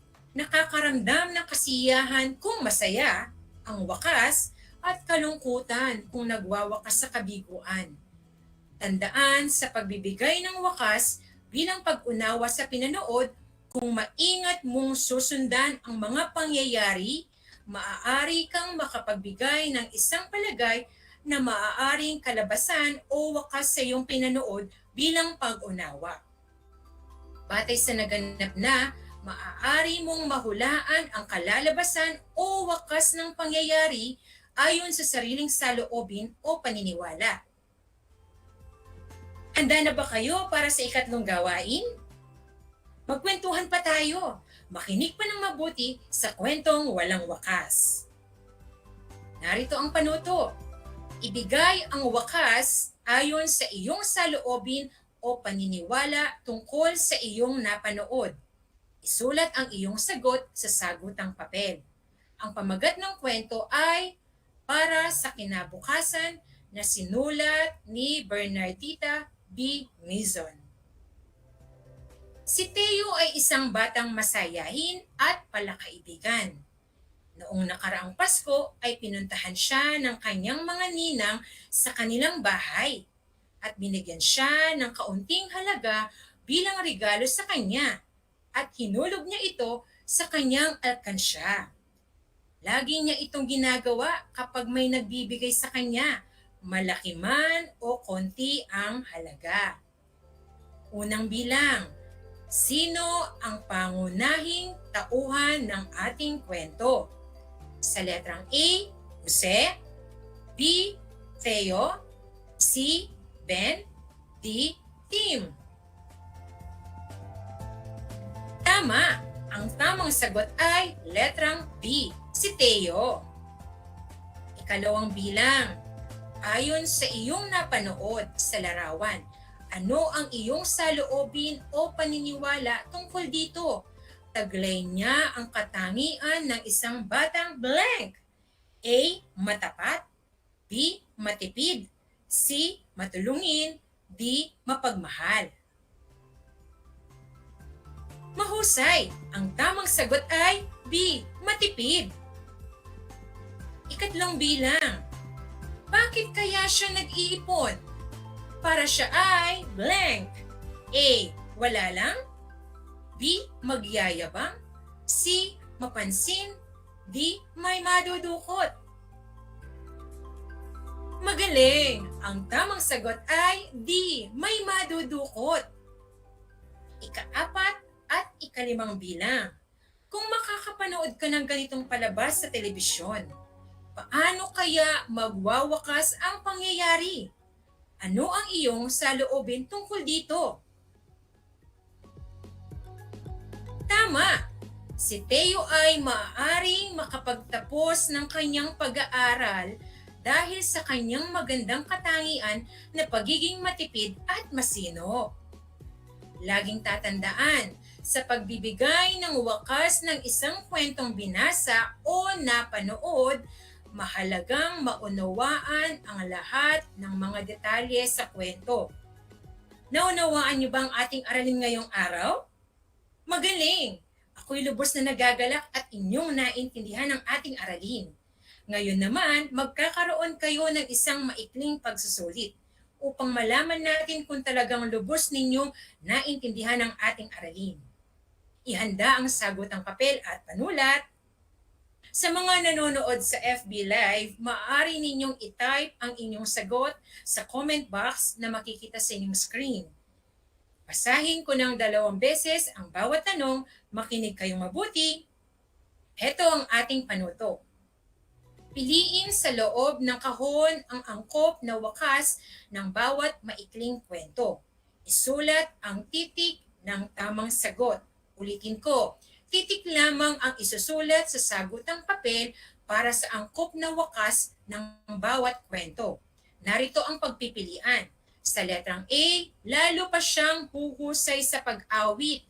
Sa letrang B, tinigilan na niya ang pag-inom ng malamig at bumalik ang kanyang boses.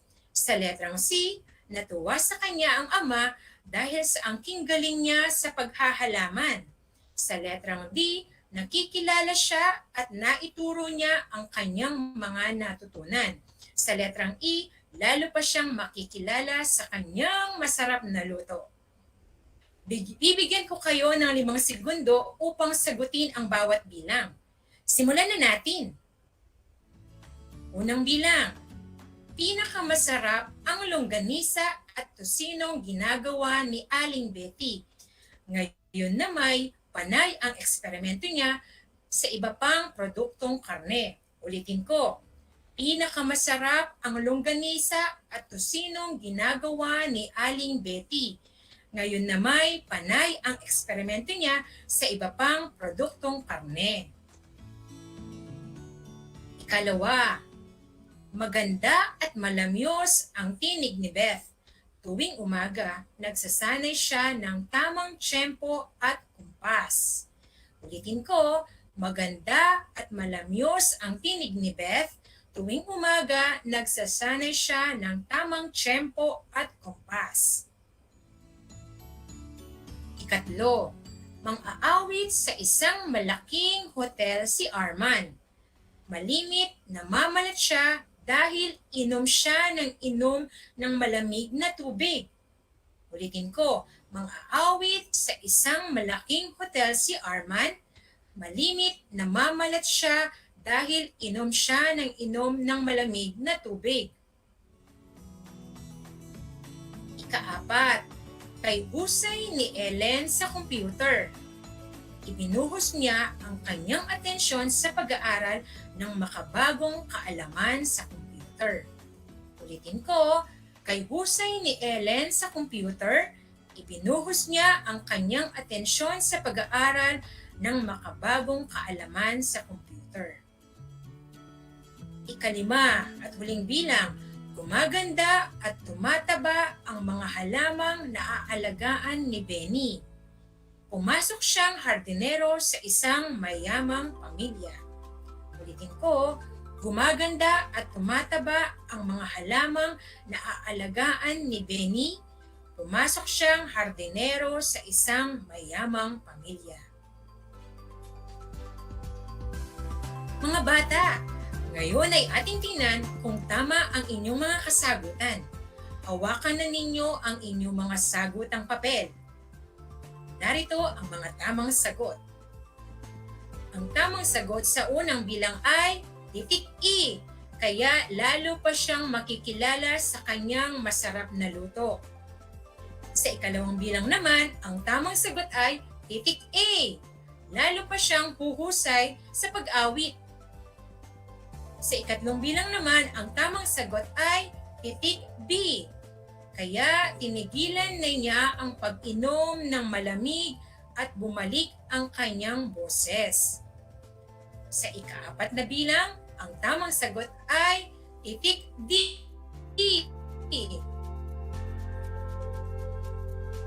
Nakikilala siya at naituro niya ang kanyang mga natutunan. At sa ikalimang bilang, ang tamang sagot ay titik C. Natuwa sa kanya ang ama dahil sa angking galing niya sa paghahalaman. Tama ba ang inyong mga kasagutan? Sino sa inyong mga bata ang nakakuha ng score na 5? Magaling! Sino naman sa inyo ang nakakuha ng score na 4? Mahusay! Sino naman sa inyo ang nakakuha ng score na 3 pababa? Huwag kayong malulungkot. Makinig ng mabuti at paghusayan pa ang mga gawain sa susunod upang makakuha ng mataas na puntos. Napakahusay niyo mga bata! Para sa inyong karagdagang gawain, panoorin ninyo ang inyong nanay kung anong proseso o mga hakbangin ang kanyang ginagawa sa paglalaba. Isulat ang mga hakbang sa paglalaba at ang iyong saloobin o paniniwala hinggil sa prosesong kanyang ginawa. Ulitin ko, panoorin ang inyong nanay kung anong proseso o mga hakbangin ang kanyang ginawa sa paglalaba. Isulat ang mga hakbang sa paglalaba at ang iyong saloobin o paniniwala hinggil sa prosesong kanyang ginawa. Mayroon pa ba kayong ibang mga katanungan? Kung wala na kayong katanungan, binabati ko kayong lahat mga bata dahil sa pinakita ninyong galing sa ating aralin ngayong araw. At sa mga magulang po na patuloy na sumusubaybay sa kanilang mga anak, marami pong salamat. Isa na namang aralin ang natapos sa umagang ito sa Pilipino ng ika-4 na baitang. Naway maisapuso't maisabuhay ninyo ang mga kaalaman at kasanayang inyong natutunan sa araw na ito. Sa gitna ng dinaranas nating pandemya, dulot ng COVID-19, patuloy na tumutok sa mga episodes araw-araw mula Lunes hanggang Biyernes. Sa ngalan po ng Project Shine, Aral TarlakHenyo sa Radyo Pilipino sa DCTC 828, hatid ng DEPED Tarlac Province, ito ang inyong teacher broadcaster Ginang Edna Y. Figueroa na nag-iiwan ng mga katagang, huwag magsawang linangin ang mga kaisipan. Sa Filipino natin matututunan. Hanggang sa ating muling pag-aaral, mga bata, paalam na po.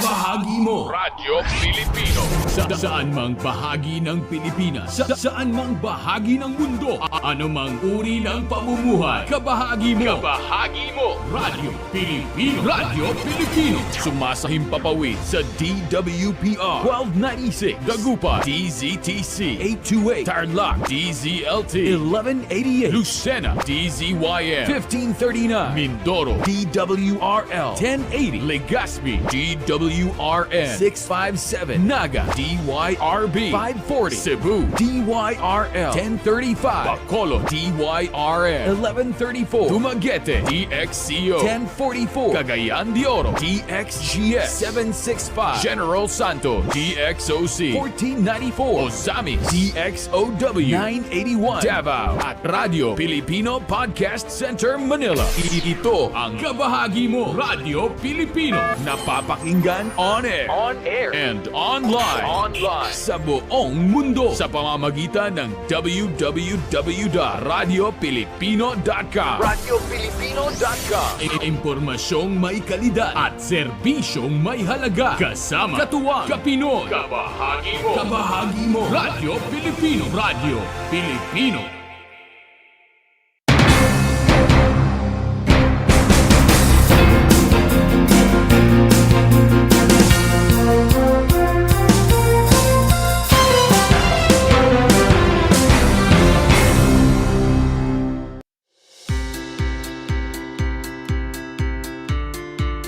Upang matugunan ang mga kinakaharap na pagsubok ng mga guro at mag-aaral sa gitna ng kasalukuyang pandemya, nagsanib tulong sina Congressman Charlie Cojuangco ng unang distrito ng Tarlac, DEPED Region 3 Regional Director Dr. May B. Eclar at Tarlac Schools Division Superintendent Dr. Ronaldo Pozon para sa isang napapanahong proyekto na tinaguriang Project Shine, Aral TarlakHenyo. Ang mga mag-aaral ng Grade 4 at Grade 5, ganon din ang Grades 8 and 9 sa buong probinsya ng Tarlac, kasalukuyang sumasailalim sa radio-based instruction. Katuwang ang himpilang DZTZ 828 kHz AM at RTV Tarlac, Channel 26. Ang Tarlac po nangunguna po ngayon pagdating po sa radio-based instruction. Marami pong humahanga sa atin. I'm very happy this station, itong DCTC, could reach the whole of Region 3. Hindi natin alam, we are contributing, we are creating a very big dent in the history of Philippine education. And I am proud, I am here in Tarlac. This is the noble cause of education in which you and I, without you knowing it, we are bound to do.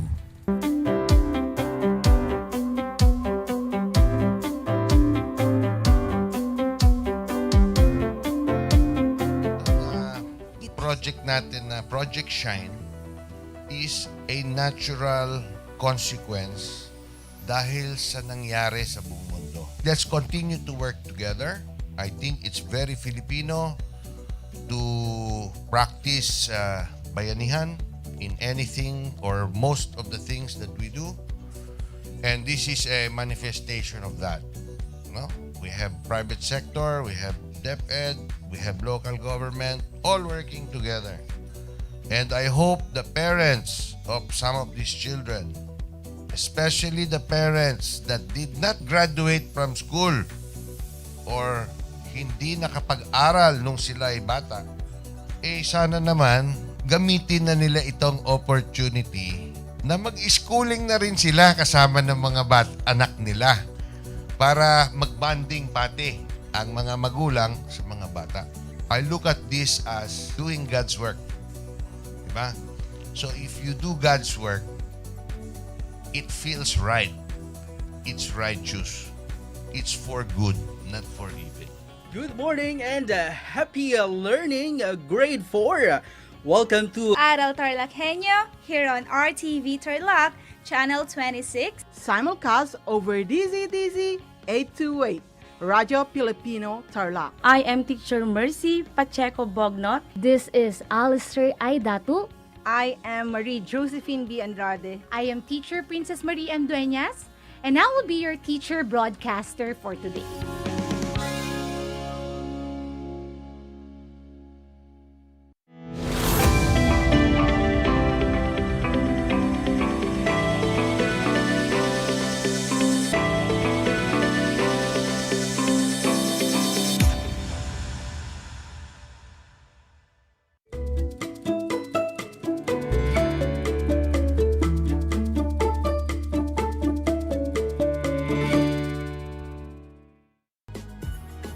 Welcome sa ating Project Shine, Aral TarlakHenyo, Lami Schools Division of Tarlac Province na kasalukuyang napapanood dito sa RTV Tarlac Channel 26, Converge Cable Channel 100 at sa bayang na pakikinggan sa 828 AM DZTC Radyo Pilipino Tarlac.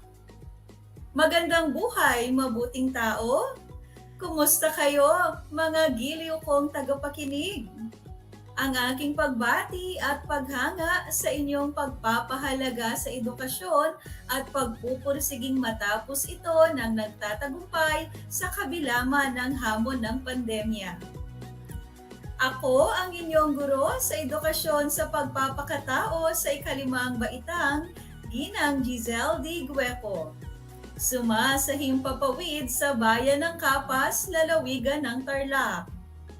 Kayo ay aking sasamahan at gagabayan sa Most Essential Learning Competency na nakapagpapakita ng iba't ibang paraan ng pasasalamat sa Diyos. Tayo ngayon ay nasa ika-8 linggo na ng ika-4 na markahan. Excited na ba kayo dahil malapit na nating matapos ang taong panuruang 2021-2022? Magtiyaga lang kayo mga anak dahil para sa inyong ikabubuti ang pagpapagal ninyo sa inyong pag-aaral. Kaya naman, humanap na kayo ng komportabling lugar dyan sa inyong mga bahay. Hawakan na ang inyong learning activity sheet, papel, at panulat na inyong gagamitin sa ating aralin sa umagang ito. Maging alerto at listo sa anumang impormasyong magbibigay sa atin ng inspirasyon, pag-asa, at aral sa buhay na makatutulong sa ating pagiging mabuting tao. Mga anak, para sa unang pagsubok, gawin natin ito. Para sa mga nanonood sa Facebook Live, isulat niyo lamang ang inyong sagot sa ating comment section. At para naman sa mga nanonood sa telebisyon at nakikinig sa radyo, maaari ninyong isulat ang inyong mga sagot gamit ang lapis at papel. Narito ang panuto. Ayusin ang mga titik upang mabuo ang tamang salita.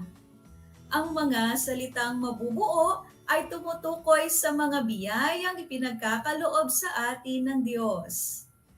Bibigyan ko kayo ng 5 segundo sa bawat bilang upang mabuo ang tamang salita. Simulan na natin mga anak.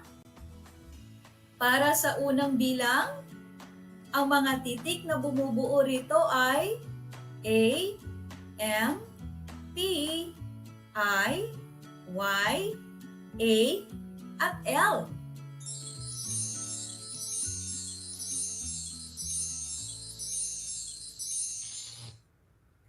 Ang tamang sagot ay pamilya.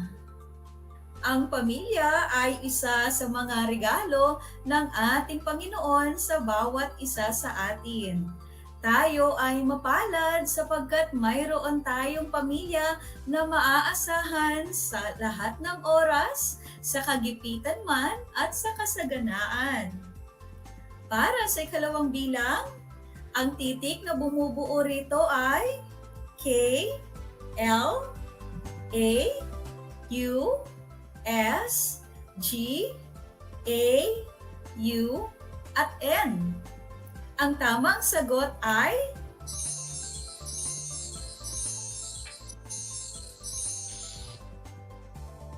kalusugan. Mahusay mga anak.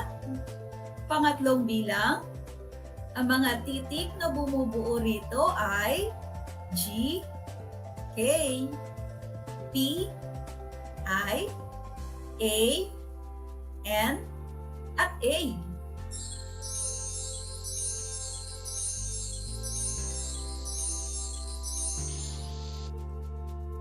Ang tamang sagot ay pagkain. Mga anak, dapat nating ipagpasalamat ang pagkain na ating natatanggap sa ating Panginoon sa araw-araw. Sapagkat hindi lahat ng tao ay nakakakain sa wastong oras. At ang pagkain ay nagbibigay ng lakas sa atin upang magawa natin ang ating mga tungkulin sa araw-araw. Ika-4 na bilang, ang mga titik na bumubuo rito ay O, P, H, A, at Y. Ano ito mga anak?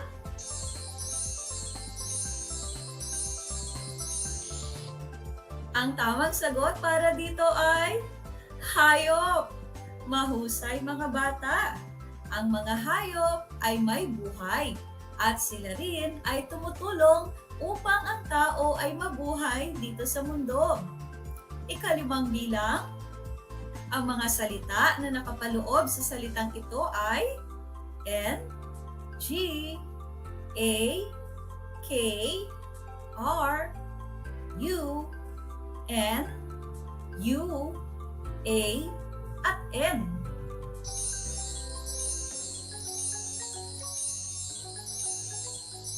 Time's up! Ang tamang sagot ay karunungan. Ang ating karunungan ay kaloob ng ating Diyos upang malaman natin kung ano ang dapat o hindi dapat nating gawin. Ang karunungan na nagagamit natin sa ating pag-aaral at sa pagdidesisyon ay nanggagaling sa ating Panginoon at ito ay nararapat nating ipagpasalamat. Mga bata, ang pamilya, kalusugan, pagkain, hayop, at karunungan ay dapat ipagpasalamat sa ating Panginoon. Alam niyo ba mga bata na nasisiyahan ng Diyos sa tuwing nakikita niya na ang mga tao ay nagpapasalamat sa Kanya? At sa tuwing pinasasalamatan ng tao ang Diyos, ibig sabihin lamang nito ay kinikilala natin na ang lahat ng mga bagay ay nanggagaling sa Kanya.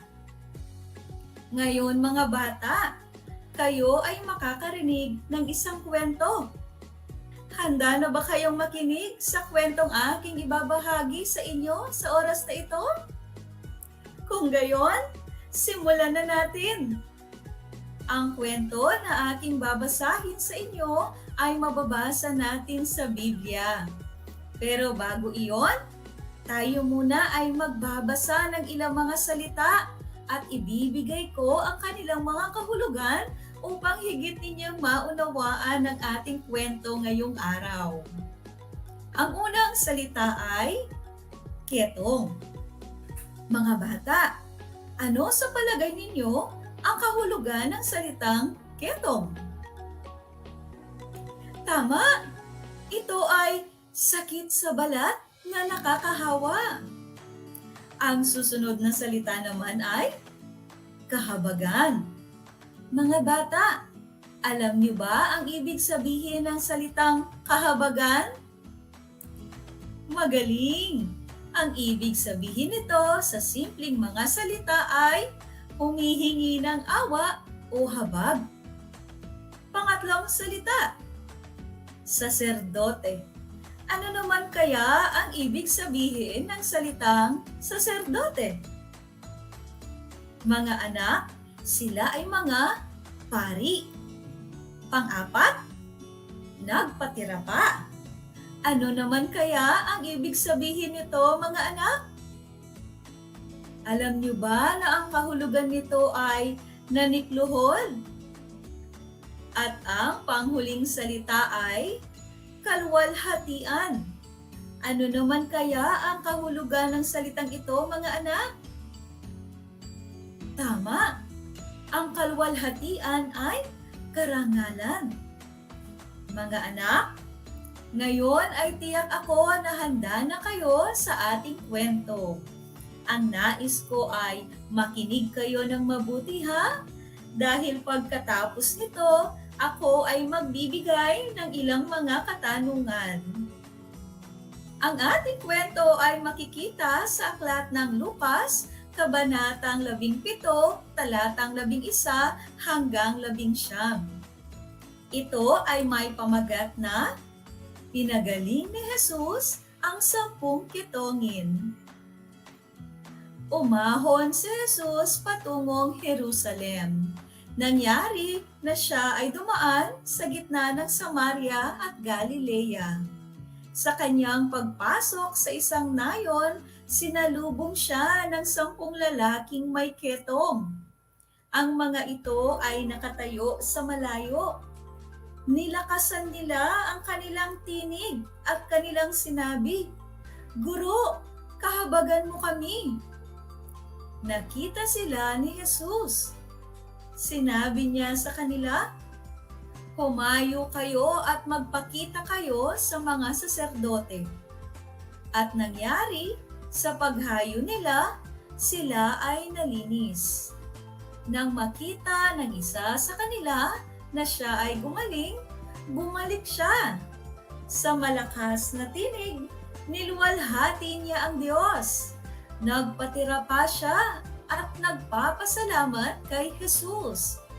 Ang lalaking ito ay isang taga-Samaria. Sinabi ni Jesus, "Hindi ba 10 ang nilinis? Nasaan ang 9? Ang dayuhan lang bang ito ang bumalik upang magbigay ng kalwalhatian sa Diyos?"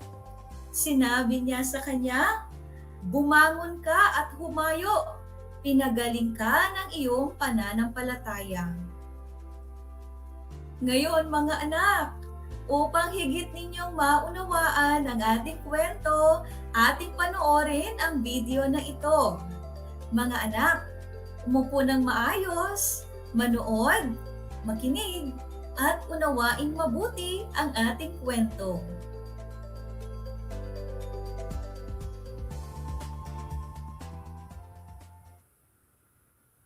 Siya si Jesus na anak ng Diyos sa tagapagligtas ng mundo. Maraming nakakamanghang bagay ang ginawa ni Jesus nang siya pa ay nasa mundo. Isang araw, siya ay naglalakbay sa Jerusalem. Dumaan siya sa hangganan ng Galilea at Samaria. Nang pumasok siya sa isang nayon, sinalubong siya ng 10 ketongin. Nang nabubuhay pa si Jesus sa panahon niya, ang ketong ay nakakakilabot na sakit at madaling makahawa. Dahil dito, ang mga taong may ketong ay pinapalayas sa lugar kung saan sila nakatira. Tinatawag silang madumi at walang may nais na mapalapit sa kanila. Ngunit nang makita ng mga taong ito na may ketong na si Jesus ay parating, tinawag nila si Jesus at sinabi, "Jesus, Panginoon, mahabag po kayo sa amin." Pagkakita sa kanila ay sinabi ni Jesus, "Lumakad na kayo at magpatingin sa mga pari." Habang sila ay naglalakad, silang lahat ay gumaling at luminis. Nang mapansin ng isa na siya ay magaling na, bumalik siya kay Jesus at nagsisigaw ng papuri sa Diyos. Tumuhod siya sa harapan ni Jesus at nagpasalamat. Ngunit nagtanong si Jesus, "Hindi ba't 10 ang pinagaling ko? Nasaan ang 9? Bakit hindi bumalik ang iba upang magpuri sa Diyos maliban sa Samaritanong ito?" At sinabi ni Jesus sa lalaki, "Tumayo ka at umuwi na. Pinagaling ka ng iyong pananampalataya." Ayan. Napakagandang kwento, hindi ba? Ngayon mga anak, narito ang ilan sa aking mga katanungan batay sa kwento na inyong napakinggan. Para sa mga nanonood sa Facebook Live, isulat niyo lamang ang inyong sagot sa ating comment section. Para naman sa mga nanonood sa telebisyon at nakikinig sa radyo, maaari ninyong isulat ang inyong mga sagot gamit ang lapis at papel. Para sa unang tanong, ano ang pamagat ng ating kwento? Magaling! Ang pamagat nito ay pinagaling ni Jesus ang 10 ketongin. Saan naman mababasa sa banal na kasulatan ang ating kwento? Ang ating kwento ay ating mababasa sa aklat ng Lucas, kabanatang 17, talatang 11 hanggang 19. Mga anak, ano ang naramdaman o ano ang karamdaman o sakit ng 10 na pinagaling ni Jesus? Ulitin ko, ano ang karamdaman o sakit ng 10 na pinagaling ni Jesus? Tama mga anak, ketong nga ang sakit ng mga pinagaling ni Jesus. Ito ay isang malalang sakit sa balat na nakakahawa. Susunod na tanong, ano ang ginawa ng isang dayuhan na taga Samaria matapos siyang pagalingin ni Jesus? Mahusay mga anak! Ang isang dayuhan na taga Samaria ay nagpasalamat kay Jesus matapos na siya ay makaranas ng kagalingan. Samantalang ang siyam na pinagaling ni Jesus ay hindi na bumalik upang magpasalamat. Sa iyong palagay, nalugod ba si Jesus sa ginawa ng dayuhang taga Samaria? Tama! Ang sagot ay, opo! Kinalugdan ni Jesus ang dayuhang ito. Kaya mga anak, sa lahat ng ginagawa ng ating Panginoon sa ating buhay, nararapat lamang na tayo ay magpasalamat sa Kanya, sapagkat kinatutuwaan niya ang mga taong marunong magpasalamat. Alam niyo ba na ang pagpapasalamat ay tanda ng pagkilala ng kapangyarihan ni Jesus sa ating buhay? Kapag tayo ay nagpapasalamat sa Diyos, nararanasan natin ang Kanyang kabutihan at kapangyarihan. Pinagagaling niya tayo sa ating mga karamdaman. Ibinibigay rin niya ang ating mga pangangailangan sa araw-araw. Mga anak, tandaan, sa maliit o malaking bagay man, tayo ay dapat maging mapagpasalamat sa Diyos. Bigkasin nga natin ang mga katagang aking sasabihin ng sabay-sabay. Panginoon, maraming salamat po. Ulitin nga natin. Panginoon, maraming salamat po. Ngayon mga anak, tayo ay magkakaroon ng gawain. Sa puntong ito, ihanda ninyong muli ang inyong mga lapis o ballpen at papel. Handa na ba kayong muli para sa ating gawain? Kung gayon, simulan na natin. Ating subukin. Narito ang panuto. Basahin ang mga pahayag.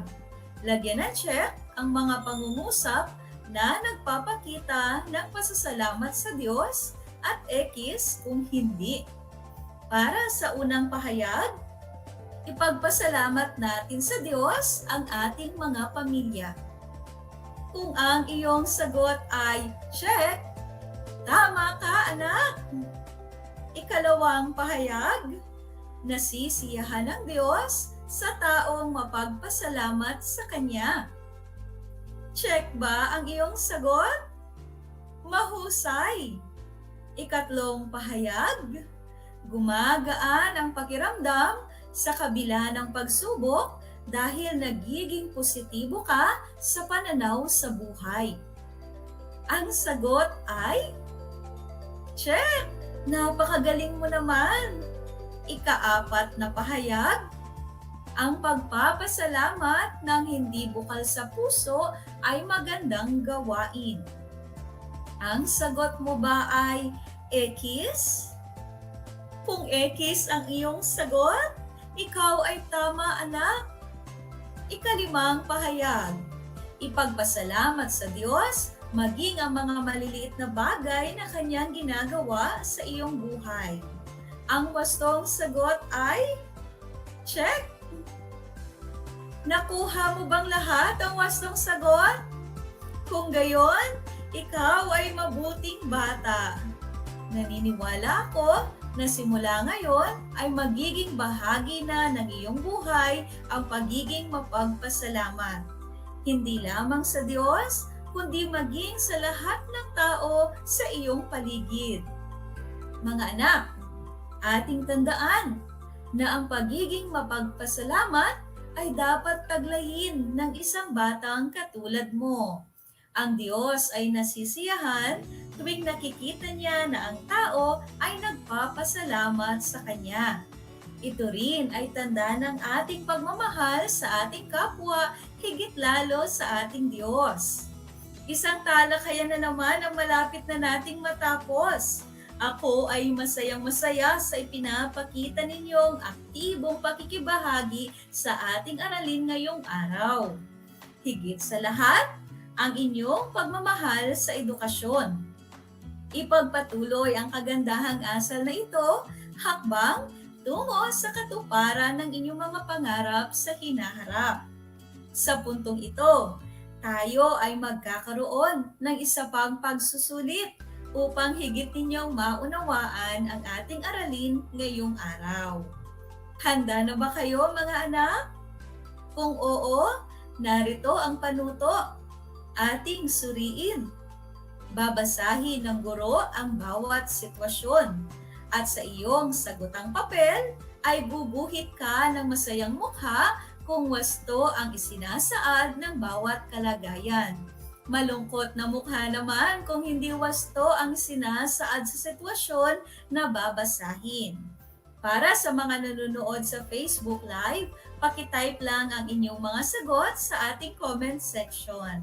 Para naman sa mga nanonood sa telebisyon at nakikinig sa radyo, isulat ang inyong kasagutan sa isang malinis na papel. Para sa unang sitwasyon, si Maria ay kontento sa kanyang buhay kahit simple lamang dahil alam niyang pahalagahan ang mga mabubuting natatanggap niya mula sa iba at sa Diyos. Ang sagot ay masayang mukha. Ikalawa, habang nagtatrabaho ang mga magulang ni Jojo, siya naman ay nag-aaral ng mabuti upang marating niya ang kanyang mga pangarap. Para sa kanya, ito raw ay tanda ng kanyang pasasalamat sa kanyang mga magulang. Ang tamang sagot ay masayang mukha. Ikatlong sitwasyon, si Ray ay isang tanyag na tao. Siya ay kilala sa kanilang komunidad bilang magaling na mang-aawit. Sa kabila ng mga pagpapalang natatanggap niya, marunong pa rin siyang tumingin sa kanyang pinanggalingan. Ang wastong sagot ay masayang mukha. Ikaapat na sitwasyon naman, si Daniel ay palaging tumutulong sa kanyang guro at mga kaklase. Lagi siyang gumagawa ng kabutihan sa kanyang kapwa. Ngunit, siya ay laging naghihintay ng kapalit sa mga tao na kanyang natutulungan. Ano ang iyong sagot? Tama! Ito ay malungkot na mukha. Ikalimang sitwasyon, nakagawian ni Janet ang laging magpasalamat sa mga taong tumutulong sa kanya. Minsan, tinulungan siya ni Abigail sa paggawa ng kanyang proyekto sa paaralan.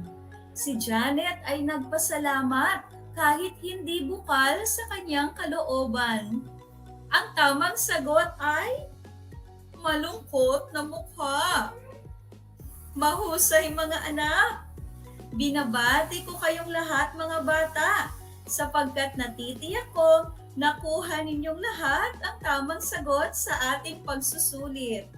Mula sa akin, tanggapin ninyo ang mga salitang magaling at mahusay mabuting tao. Mga bata, ako ay naghanda ng mga gawain sa inyo na inyong sasagutin sa inyong learning activity sheet. Inaasahan ko na ito ay sasagutan ng buong sigasig at sa abot ng inyong makakaya. Panalangin ko na anumang konsepto, higit lalo ang mga aral sa buhay na inyong natutuhan sa araw na ito ay inyong maisa sa buhay sa araw-araw. Muli, ako ang inyong guro sa edukasyon sa pagpapakatao Baitang 5, Ginang Giselle D. Gueco, na nagpapaalala na piliing maging mabuting tao sa lahat ng panahon at pagkakataon. Hanggang sa muli!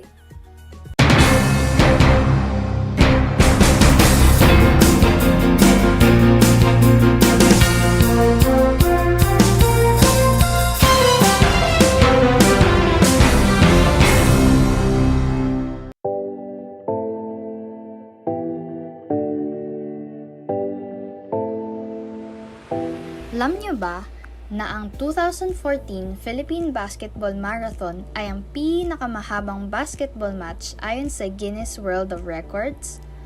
Ang laro ay naganap mula March 24 hanggang March 29, 2014 sa Meralco Gym sa Pasig at tumagal ng 120 hours.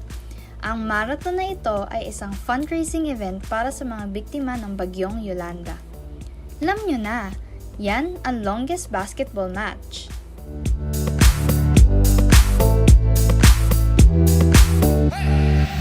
Did you know that children learn more when they initiate an activity and are actively engaged in it?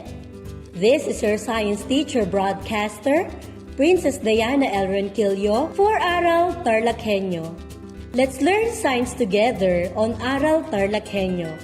Catch us live every Monday to Friday from 8:30 a.m. to 5:30 p.m. Watch Aral TarlakHenyo on RTV Tarlac, Channel 26, simulcast over Radio Filipino, DZTC 828 kHz, and streamed live on FB page and YouTube channel of RTV Tarlac, Channel 26.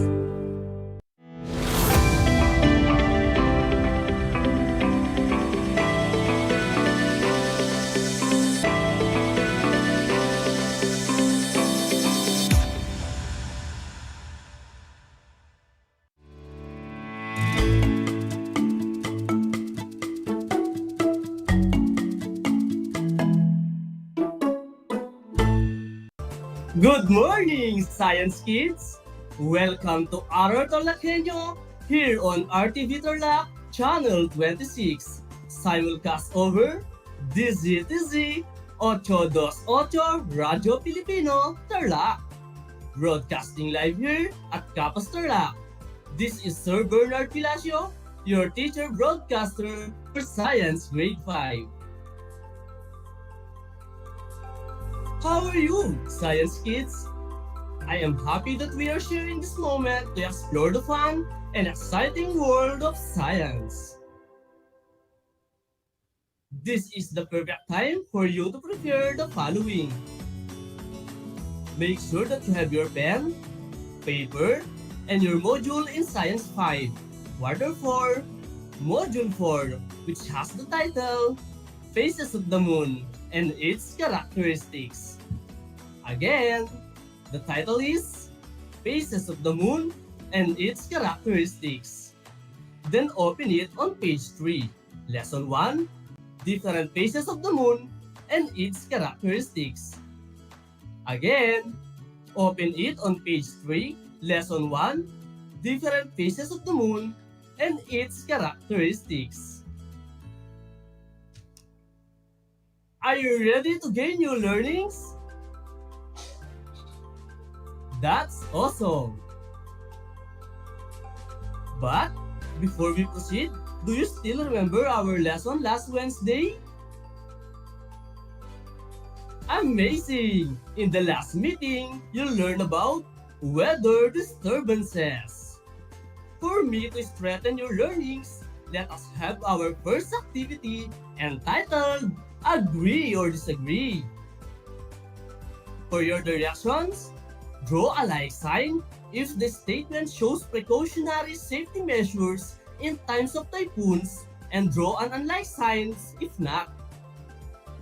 Again, draw a like sign if the statement shows precautionary safety measures in times of typhoons and draw an unlike sign if not. I will repeat the statement in each item once.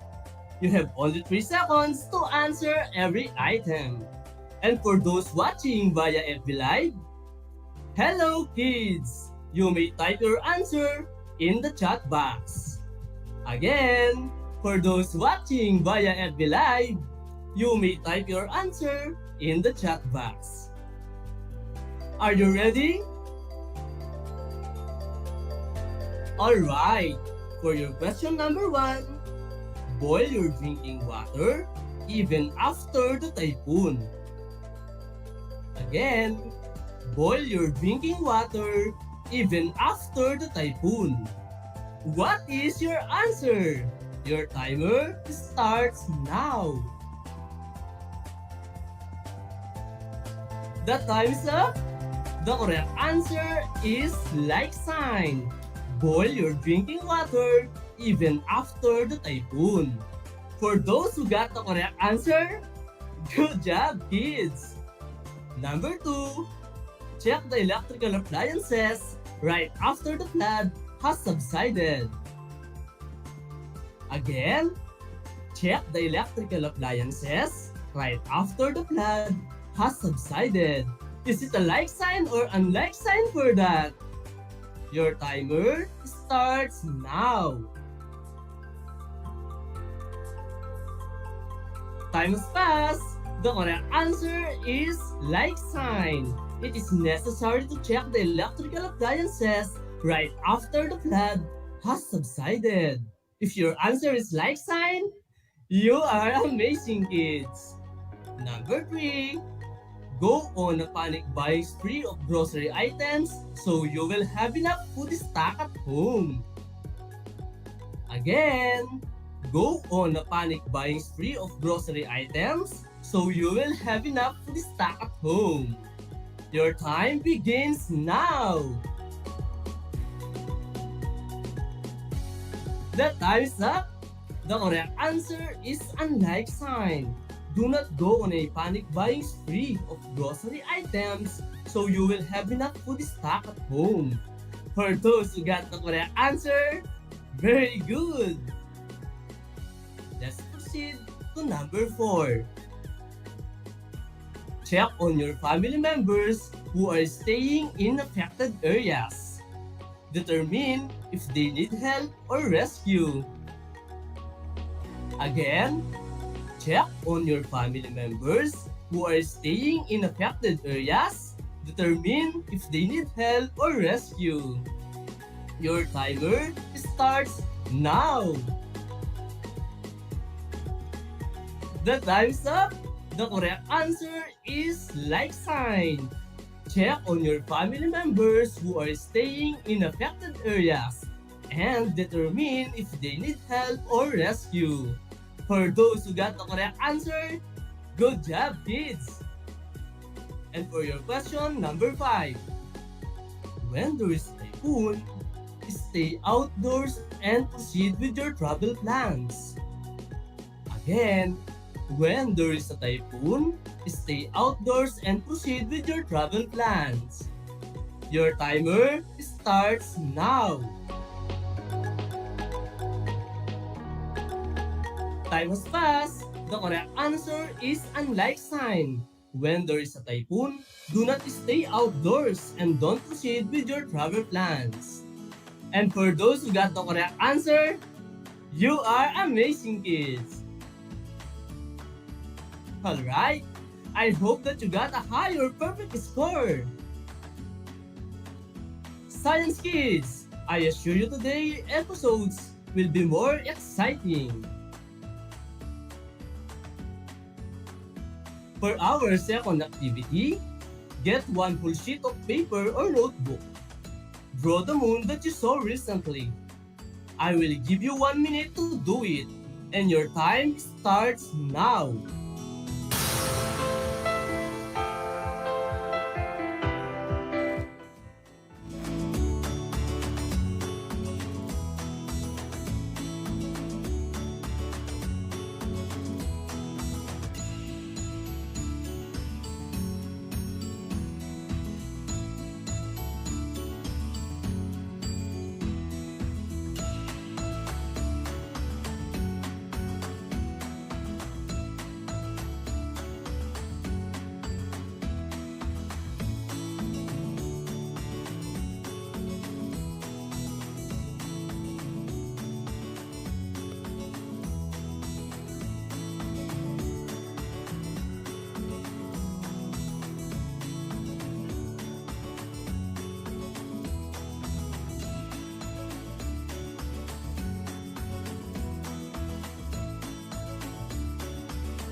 Time has passed. Alright, congratulations, you've done it right. Wow, those are beautiful drawings of the moon.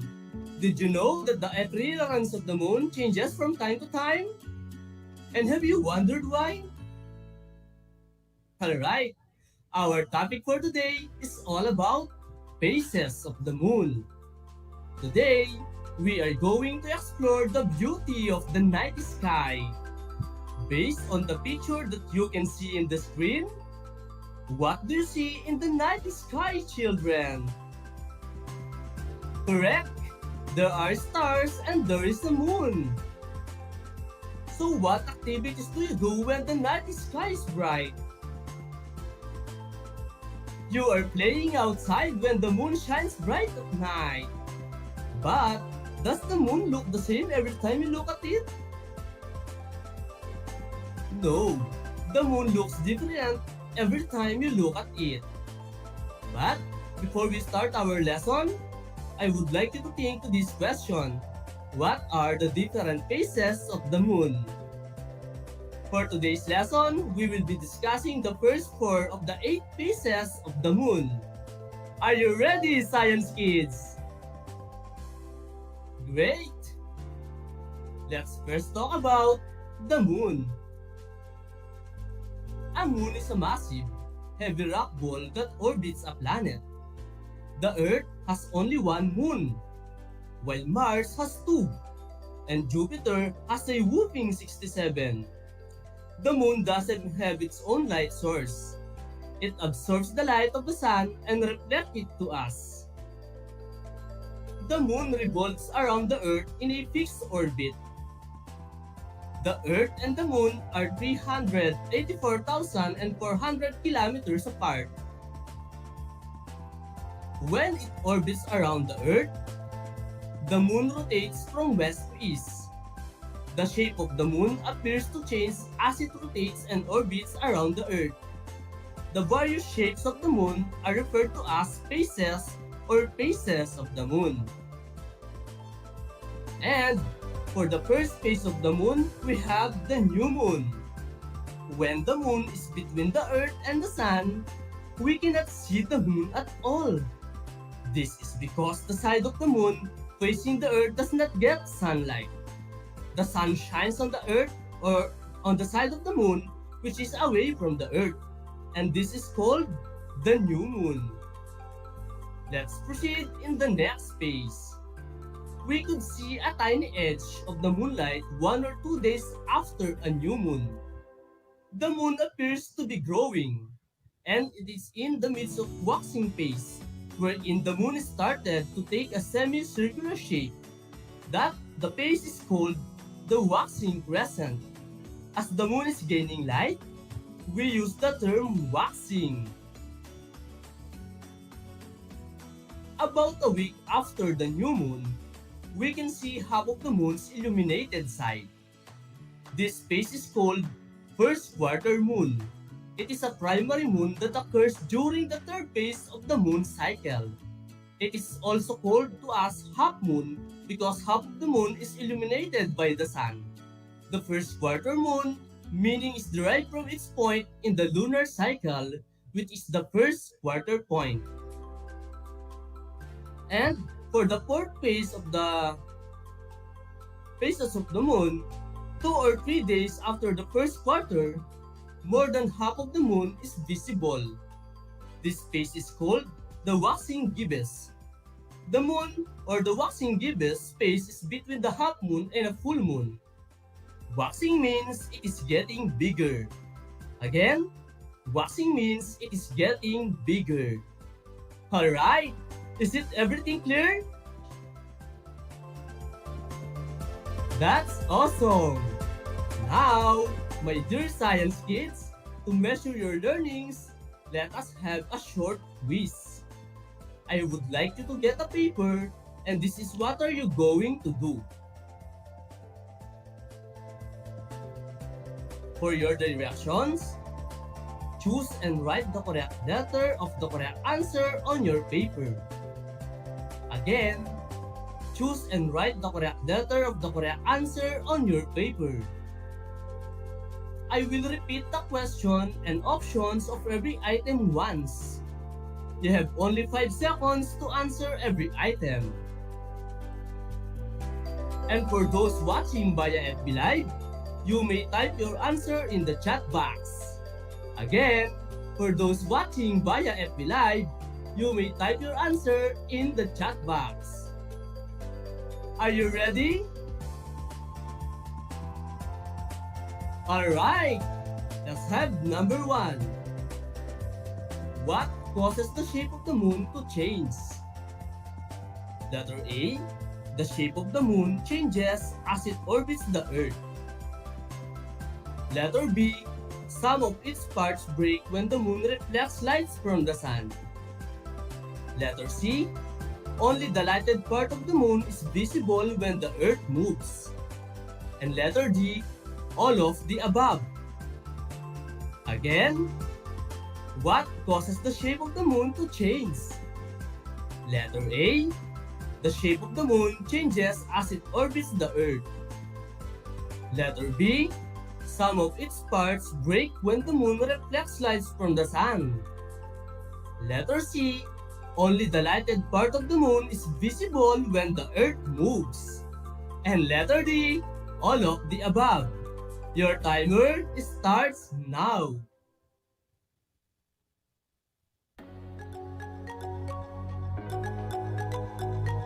The time is up.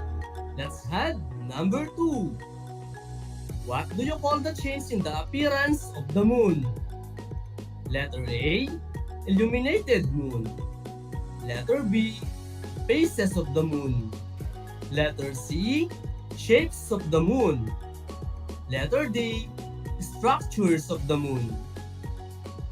Again, what do you call the change in the appearance of the moon? Letter A, illuminated moon. Letter B, phases of the moon. Letter C, shapes of the moon. And letter D, structures of the moon. Your timer starts now.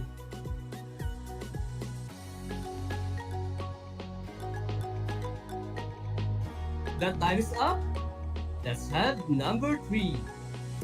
What do you call when the moon seems to be growing? Letter A, crescent. Letter B, gibbous. Letter C, waning. And letter D, waxing. Again, what do you call when the moon seems to be growing? Letter A, crescent. Letter B, gibbous. Letter C, waning. And letter D, waxing. Your timer starts now.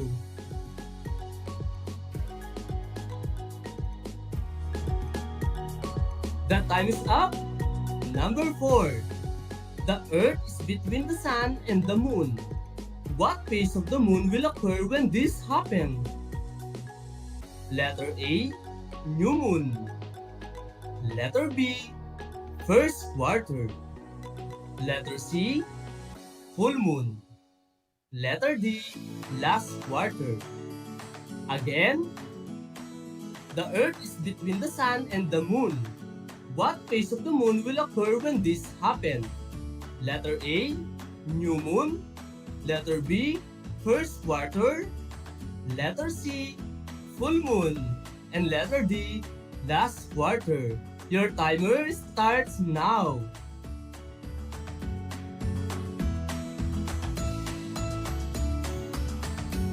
That time is up.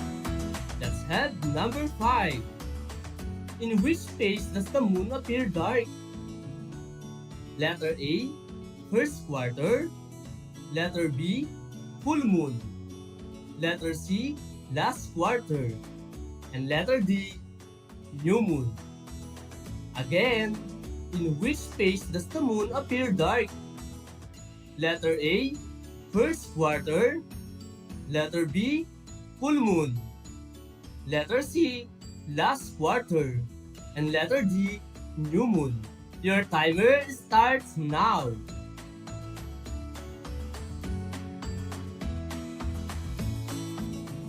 The time's up. Let us see if you gain something from our discussions. Let us start checking your work. Alright? Kids, practice honesty all the time. Number 1. What causes the shape of the moon to change? The correct answer is letter D. All of the above. And if your answer is letter D, very good, kids. Number 2, what do you call the change in the appearance of the moon? The correct answer is letter B, phases of the moon. If your answer is letter B, great job, kids. Number 3, what do you call when the moon seems to be growing? The correct answer is letter D, waxing. If your answer is letter D, you are amazing. Number 4, the Earth is between the Sun and the Moon. What phase of the Moon will occur when this happens? The correct answer is letter C, full moon. If your answer is letter C, very good, kids. Alright, did you get the correct answers?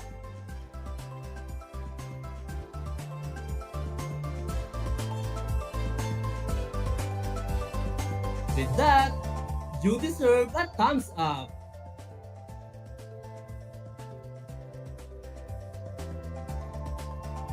And let us now have a quick recap of our discussions. First, the shape of the moon that is illuminated and visible to the observer is known as the phases of the moon. We have new moon, waxing crescent, first quarter, and waxing gibbous are the first of the 8 lunar phases. As a recap, these are the characteristics and illustrations of the first of the 8 lunar phases that we have discussed a while back. We have new moon, waxing crescent, first quarter moon, and waxing gibbous. I repeat, new moon, waxing crescent, first quarter moon, and waxing gibbous. Let's have new moon. In this phase, we cannot see the moon between the sun and the earth. The sun shines on the side of the moon, which is away from the earth. Second phase, waxing crescent. In this phase, we could see a tiny edge of the moonlight 1 or 2 days after a new moon. The moon appears to be growing, and it is amid a waxing phase, wherein the moon started to take on a semicircular shape. Let's have third phase of the moon. We have first quarter moon. In this phase, we can see half of the moon's illuminated side about a week after the new moon. It is primary moon that occurs during the third phase of the moon cycle. It is also referred to as half moon because half of the moon is illuminated by the sun. The first quarter moon meaning is derived from its point in the lunar cycle, which is the first quarter point. Let's proceed in the fourth phase. We have waxing gibbous. In this phase, more than half of the moon is visible in the sky. 2 or 3 days after the first quarter, more than half of the moon is visible. The waxing gibbous phase is between the half moon and a full moon. Waxing means it is getting bigger. Alright, kids. At this point, look at the screen and listen carefully for your assignment. For your directions, write your answer on a 1 full sheet of paper in your notebook. Again, write your answer on a 1 full sheet of paper or in your notebook. For number 1, the image of the moon does not look the same the whole month. Sometimes it is full circle. Sometimes you see only half of it. And sometimes it appears as a crescent. What do you think this happens? Again, the image of the moon does not look the same as the whole month. Sometimes it is full circle. Sometimes you see only half of it. And sometimes it appears as a crescent. What do you think this happens? Number 2, aside from the new moon, waxing crescent, first quarter moon, and waxing gibbous, what are the other four lunar phases of the moon?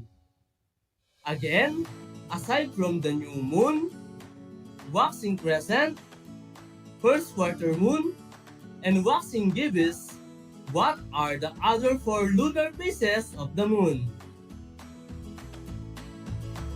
Alright kids, don't forget to accomplish your assignment!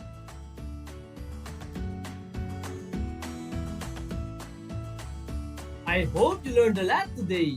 If you have questions, clarifications, or if you want to share something about our lesson, send me a message at 0946-269-6136. This is Project Shine, Aral TarlakHenyo, brought to you by the Department of Education, Division of Tarlac Province in cooperation with DCTC, 828 AM Station, and RTV Tarlac, Channel 26. Always remember that you are smart and skilled because you are a science kids. This is your Science Grade 5 teacher broadcaster, Sir Bernard. Thank you and God bless. Enjoy the rest of your day.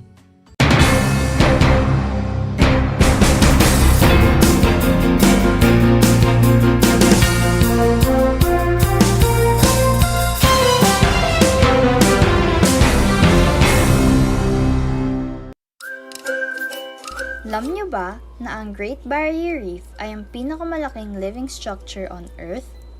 Matatagpuan ito sa baybayin ng Queensland sa Australia. Ito ay pinamamahayan ng 3,000 coral reefs at 900 coral islands na matatagpuan sa ilalim ng Coral Sea. May haba itong higit sa 2,000 kilometers at makikita lamang sa outer space.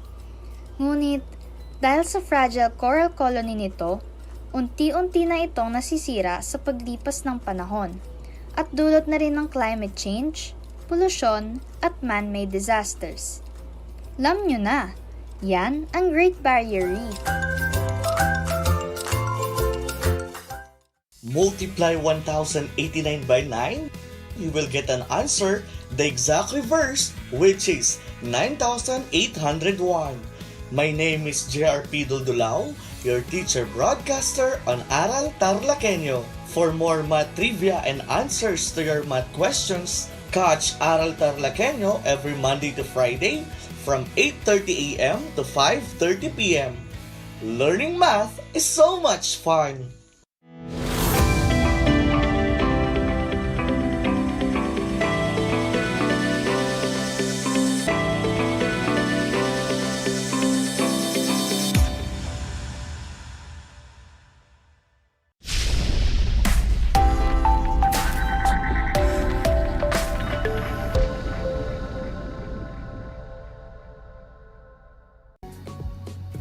Good morning, everyone, especially to the grade 5 learners.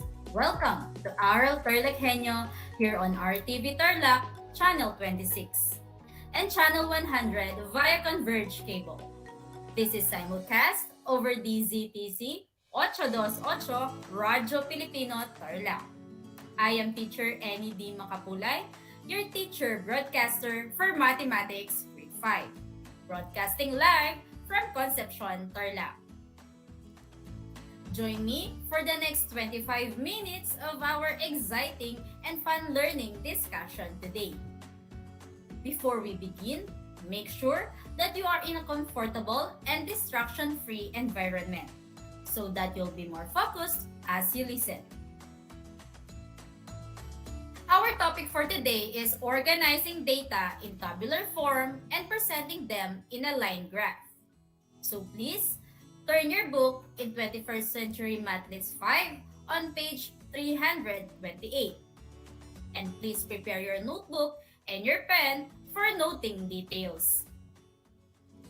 My dear learners, always be attentive because at the end of our lesson, you must be able to organize data in tabular form and present data by using a line graph. Last time, one of the comments I got from you is that she's afraid in dealing with mathematics. because it is difficult. And some of you keeps on thinking that they might fail. My dear learners, there's nothing to worry about because I am here to help you to make our topic fun and easy to learn. Last week, you talked all about temperature with Ma'am Mercy and Sir Michael. Yesterday, June 12, 2022, marked our 124th celebration of National Independence Day. We celebrated our national freedom all over the country. I listed the temperature of Tarlac, our province, and as well as the other provinces. And I found out that the temperature in Tarlac was 32 degrees Celsius. In Calamba, Laguna, where Jose Rizal was born, was 30 degrees Celsius. In Baguio was 20 degrees Celsius. And in Tuguegarao was 33 degrees Celsius. Now let's plot them in a graph. As what I have mentioned earlier, in Tarlac, the temperature was 32 degrees Celsius. So we will place a dot aligned to 32 in the y-axis and also aligned to Tarlac in the x-axis. Then, we will do the same way in other provinces. Next is Laguna, 30 degrees Celsius. Third, Baguio City, 20 degrees Celsius. And lastly, Tuguegarao, 33 degrees Celsius. We are done, my dear learners.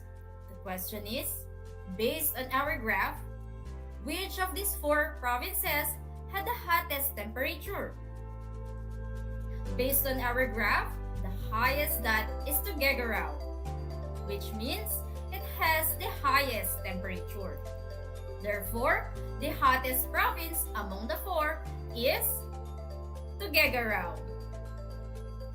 Our next question is, which of these four provinces had the coldest temperature? Based on our graph, the lowest dot is Baguio City, which means it has the lowest temperature. Therefore, the coldest province among the four is Baguio City. Now, if you are to ask, which place do you prefer to stay? In a hotter or a colder temperature? If you stay in a place without trees, expectedly, your place will become hotter and hotter and hotter. But if you stay in a place with trees, expectedly, your environment is colder and you will enjoy the fresh air. Therefore, my dear learners, let us start planting trees now, before it's too late, if you want to stay in a colder place. My grade 5 learners, earlier, we used a graph in presenting a data. Do you know what kind of graph is it? Yes, you got it right. This graph is called a line graph. Take note, a line graph has a vertical line called the y-axis, which contains the dependent variable in the collected data. As we go up through the y-axis, increasing values must be presented. And these may represent almost any type of the numerical data such as pesos, scores, number of people, temperature, or grades. A line graph also has a horizontal line called x-axis, which contains the independent variable that relates to the dependent variable in the collected data. Take note, class, as we go up through the y or the x-axis, increasing values must be presented. And based on our line graph, in y-axis, we have temperature as our dependent variable. While in x-axis, we have the four provinces as our independent variable. In completing such kind of a line graph, you will be dealing with statistics. Yes, statistics. Oops, like what I have told you earlier, there's nothing to worry. Statistics is not that difficult here. We will make it fun and easy. Did you know that statistics is the collection, organization, presentation, interpretation, and analysis of data? And when we say data, it is a set of values used in statistics. While variables means characteristics or properties of people, objects, places, or things in statistics that are being presented by data.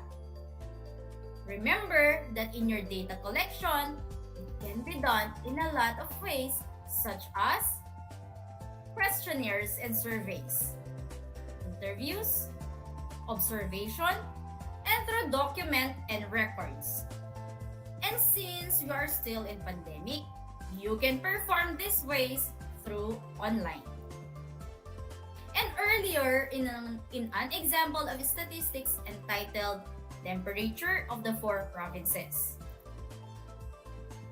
Now, my dear learners, I have a friend who's in need. I will present you her story and let us help her all together. Are you ready? Alright. Miss Valdez is my friend who is also a teacher. Due to pandemic, she is not allowed to teach her pupils in face-to-face setting. But still, as a teacher, she must teach her pupils. The Department of Education presented the learning modalities for the school year 2020-2021.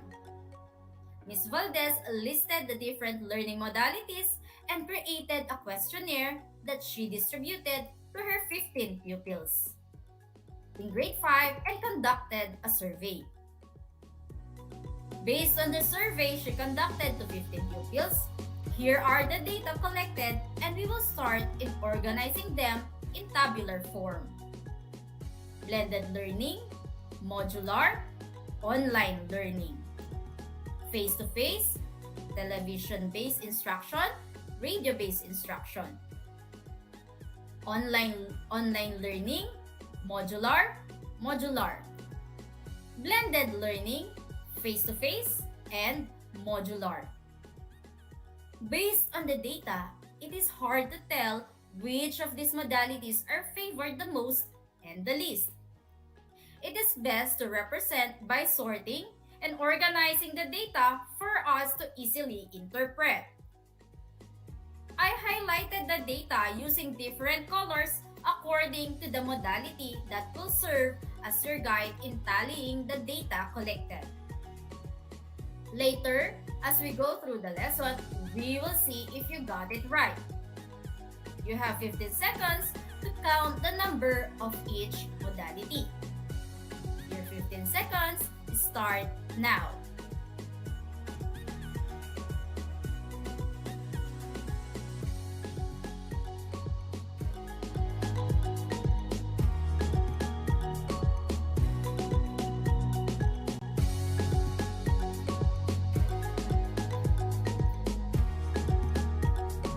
On to the following steps in organizing data in tabular form. First step is to group the data accordingly by learning modality. This step has 6 learning modalities: blended learning, radio-based instruction, face-to-face, television-based instruction, modular, and online learning. Each of them has different number of responses. Step 2. Make a tally of frequent or number of occurrences of each modality by presenting it in table. Let us entitle the table Learning Modalities of 15 Pupils of Miss Valdez.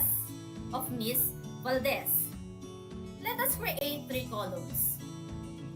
The first column is the learning modality. The second column is the tally. The third column is the frequency or the total of tally. And then, let us add 6 rows in our table since we have 6 modalities. Under the learning modality, place all the different modalities and let us begin with blended learning. Second, radio-based instruction. Third, face-to-face. Next is television-based instruction. Fifth is modular. And next or sixth, online learning. Next is to tally the data collected. Place 1 in every response under the column of tally. Blended learning, modular, online learning, face-to-face, TV-based instruction, radio-based instruction, online learning, modular, blended learning, face-to-face, modular, blended learning, TV-based instruction, modular. Next is the frequency, by adding the total in tally by learning modality. Again, let's begin with blended learning. Based on our tally, we have 3. In RBI, we have 1. In face-to-face, we have 2. While 2 for TV-based instruction and 5 for modular. While in online learning, we have 2. Let us check the total if we tallied it right. At the tally, we got the total of 15. Therefore, we got it right. Third step, present the data using a line graph. In using a line graph, first is to draw the y and x axis. Second, use the data from the table to label the axes. Third, plot the points that correspond to each variable in the table. Blended learning, we have 3. RBI, we have 1. While in face-to-face, we have 2. Television, we have 2. And 5 for modular. Also 2 for online learning.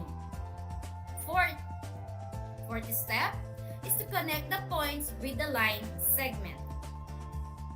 Lastly, put a title on the graph. And the title is Learning Modality of 15 Pupils of Miss Valdez. Moving on to step 4, interpret and analyze the graph.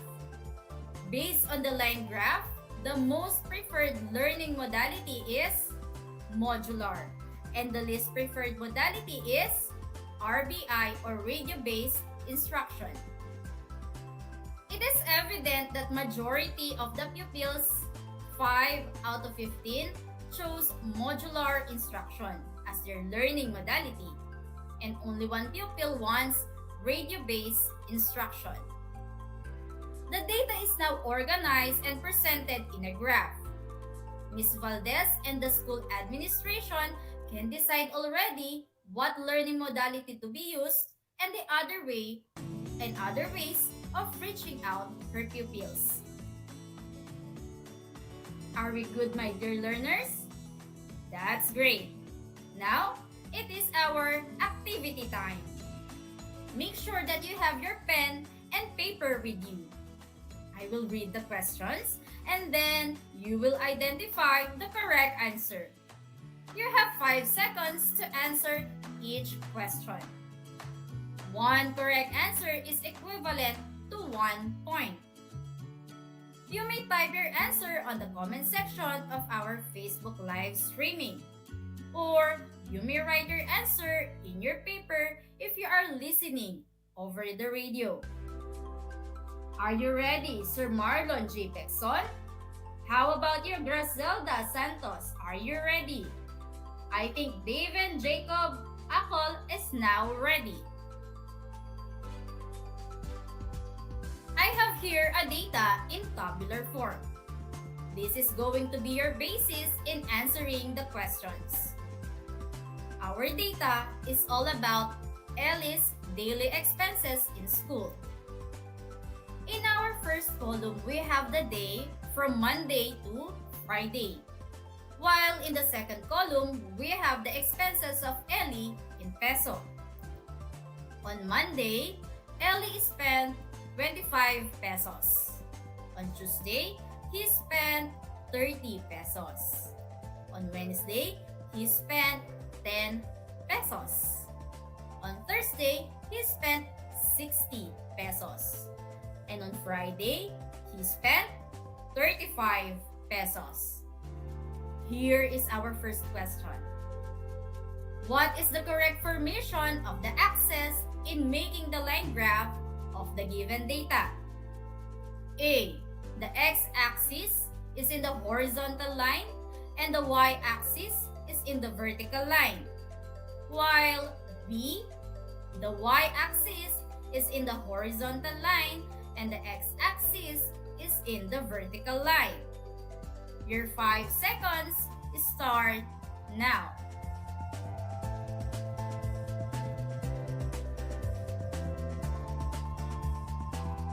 Time's up. The correct answer is letter A. Some of you got the correct answer. Great job. Next question. Which graph perfectly matched with the given data? Is it A, the variable in x-axis is the amount in peso, while the variable in y-axis is the days? D is the variable in y-axis is the amount in peso, while the variable in x-axis is the days. Your 5 seconds start now.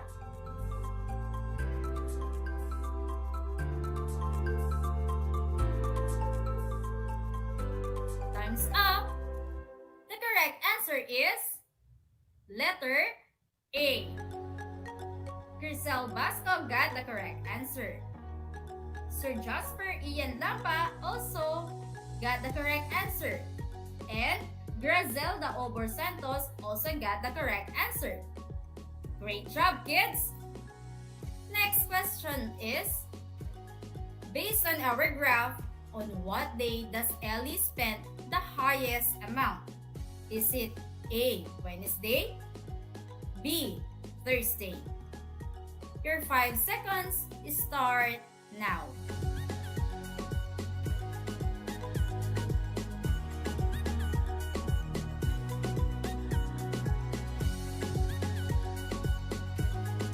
Time's up.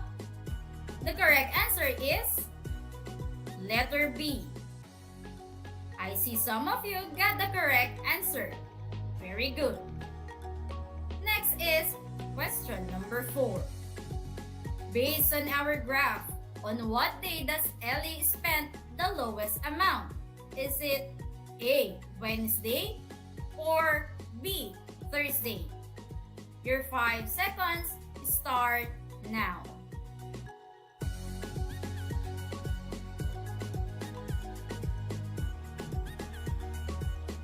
Time's up.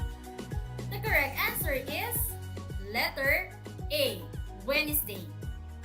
Again, my dear learners, you got it right. Last question is number 5. What is the appropriate title of the graph? Is it A, Ellie's daily expenses in school, or B, weekly expenses of Ellie in school? Your 5 seconds start now.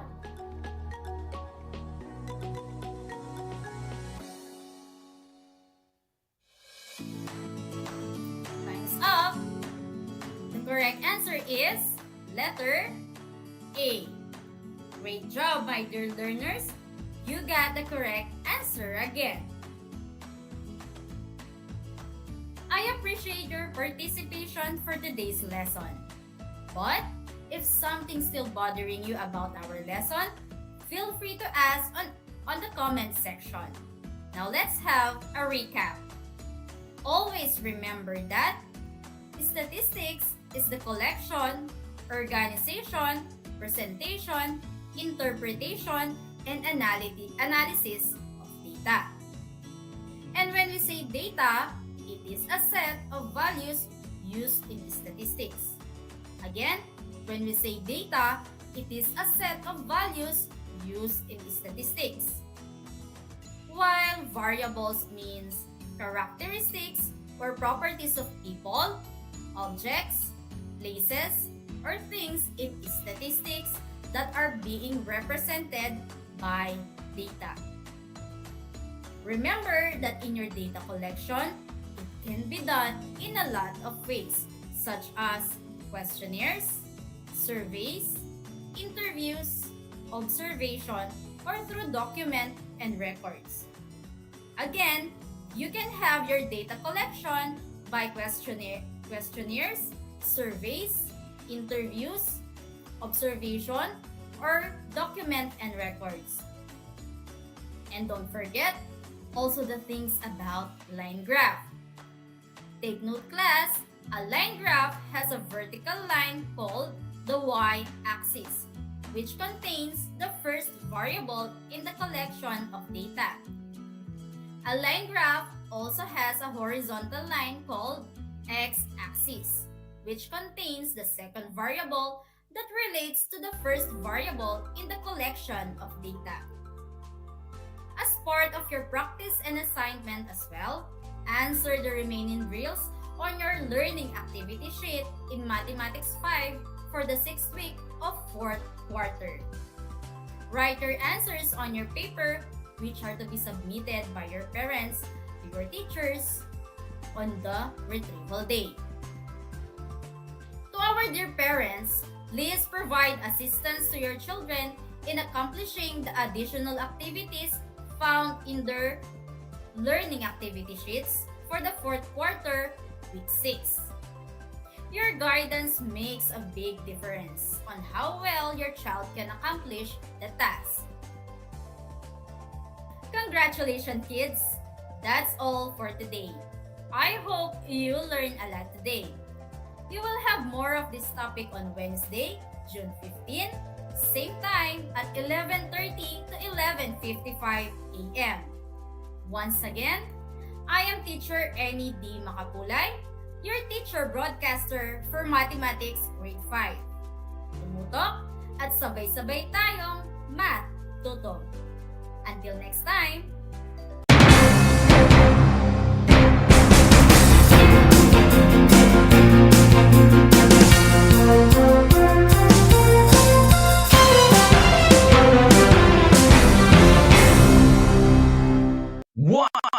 One FM. One lang yan. This is your one. My only one. One lang yan. The only one. One FM. 96.1 Tarlac, 98.3 Lucena, 88.3 Legazpi, 96.1 Surigao, 95.9 Butuan, 92.1 Mindoro, 96.7 Tacloban, 99.3 Baler, 95.1 Puerto Princesa, Palawan. This is your one. Your only one. Your only one. One FM. One FM. Your only one FM. One FM.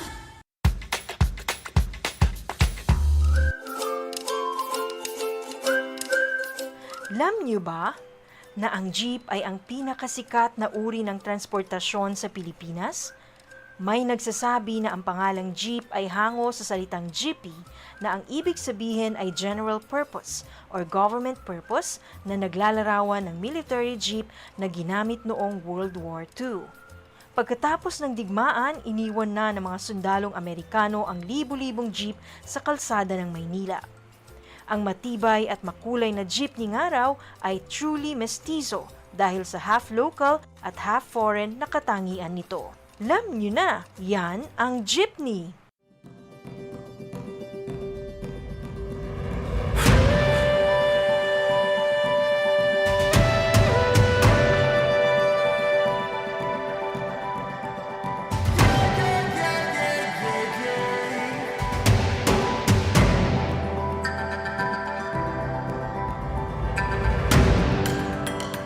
Ang Asia-New Zealand Afforestation Project o ANZAP ay sumusunod at umaayon sa isa sa 5 haligi ng Provincial Government of Tarlac, kalikasan muna. Although Tarlac is landlocked, the province is teeming with natural resources and beauty, and we TarlakHenyos are the stewards of this bounty.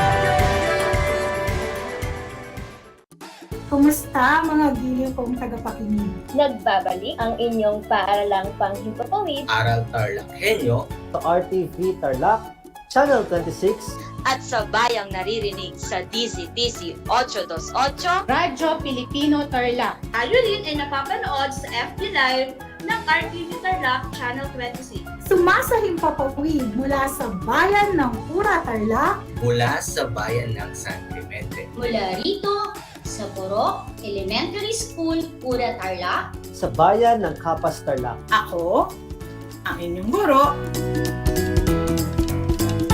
na maghahatid sa inyo ng makabuluhang pagtalakay sa ating aralin. Ang Tagalog ay ang wika ng mga taga-Quezon, Batangas, Bulacan at ng iba pang katutubong nagsasalita nito. Ang Filipino ay ang pambansang wika batay sa tinadhana ng 1987 Constitution.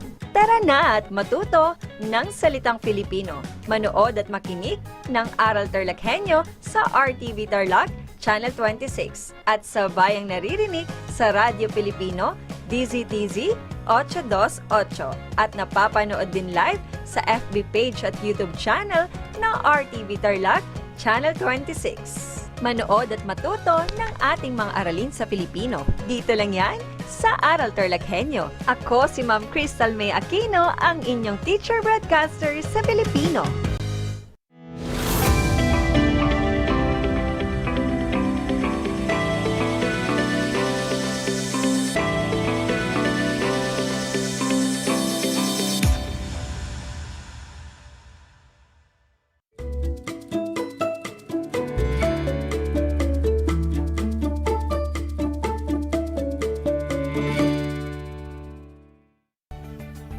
Magandang tanghali sa mga magigiliw naming mag-aaral sa ikalimang baitang. Ngayon ay Miyerkules, 13 ng Abril, taong 2022.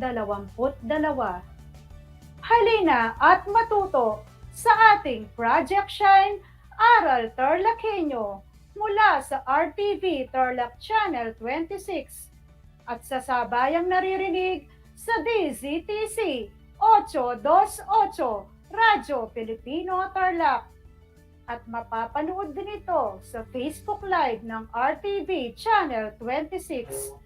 Hatid ng DEPED Schools Division of Tarlac Province.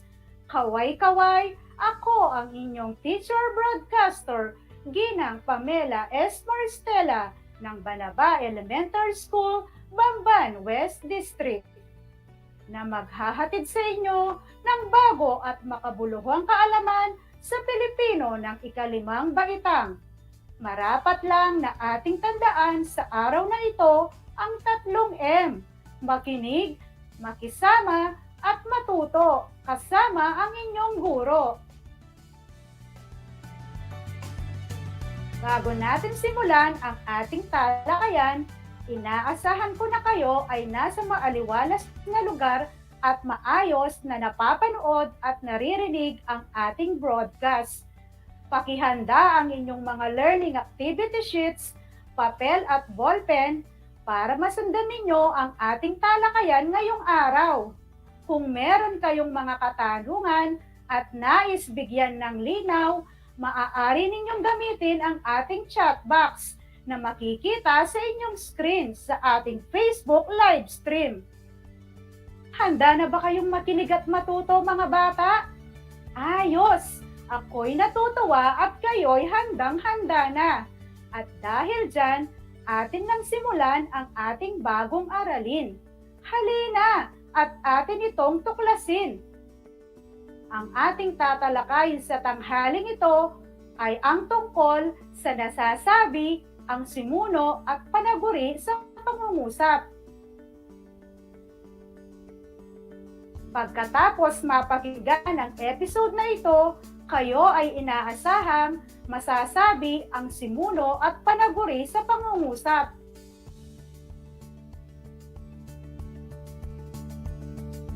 Bago tayo dumako sa ating bagong aralin, magbalik-aral muna tayo. Mga bata, naaalala pa ba ninyo ang ating nakaraang aralin? Mahusay! Ang ating nakaraang aralin ay tungkol sa pangungusap. Natatandaan nyo pa ba kung ano ang pangungusap? Magaling! Ang pangungusap ay salita o lipon ng mga salita na may paksa at panaguri at nagsasaad ng malinaw na diwa. Ito rin ay nagsisimula sa malaking letra at nagtatapos sa tamang bantas. Ang di pangungusap naman ay mga salitang hindi buo ang mensahe. Ito ay hindi rin nagsisimula sa malaking titik at walang bantas sa hulihan. Tukuyin nga natin itong maikling gawain. Kung natatandaan nyo pa kung ano ang pangungusap, isulat o i-type nyo lamang sa ating Facebook Live chat box kung ang mga sumusunod ay pangungusap P o di pangungusap DP. Handa na ba kayo? Babasahin ko ng 2 beses ang mga katanungan. Simulan na natin. Una, maagang umalis si nanay para mamalengke. Maagang umalis si nanay para mamalengke. Tama, ito ay P o pangungusap. Pangalawa, nagdilig ng halaman. Nagdilig ng halaman. Magaling! Ito ay DP o di pangungusap.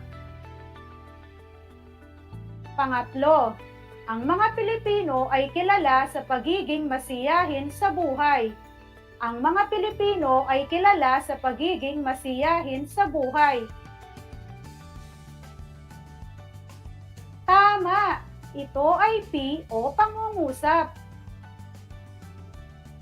Pang-apat, masayang dumalo si Ana sa kaarawan ng kanyang kaibigan. Masayang dumalo si Ana sa kaarawan ng kanyang kaibigan. Tumpak! Ito ay P o pangungusap. Panglima, maging masinop.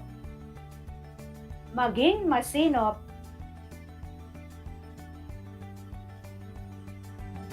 Napakahusay! Ito ay DP o di pangungusap. Nakatutuwa! At napakahusay niyo na agad sa pagtukoy ng pangungusap at di pangungusap. Natitiyak ko na kayang-kaya na rin sumulat ng wastong pangungusap. Kaya naman ay dumako na tayo sa ating susunod na aralin. Ngayon ay ating tatalakayin ang simuno at panaguri sa pangungusap.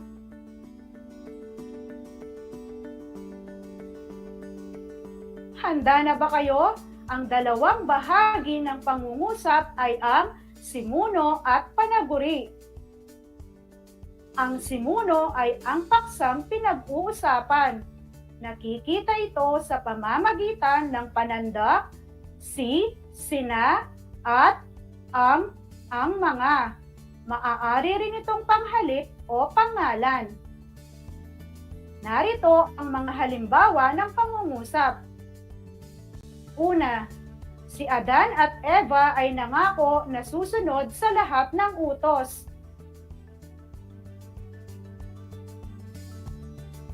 Ang simuno sa pangungusap ay ang nakasalungguhit na si Adan at Eva dahil ito ay ang paksang pinag-uusapan. Pangalawa, ang halamanan ng Eden ay napapaligiran ng iba't ibang uri ng halaman.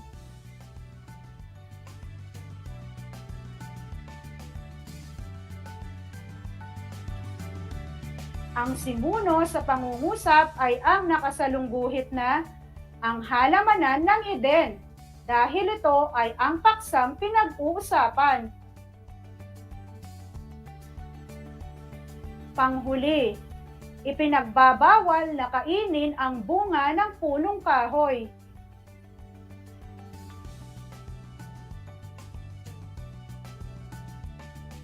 Ang simuno sa pangungusap ay ang nakasalungguhit na ang bunga ng punong kahoy dahil ito ay ang paksang pinag-uusapan. Tandaan, ang simuno ay hindi palaging nasa unahan matatagpuan.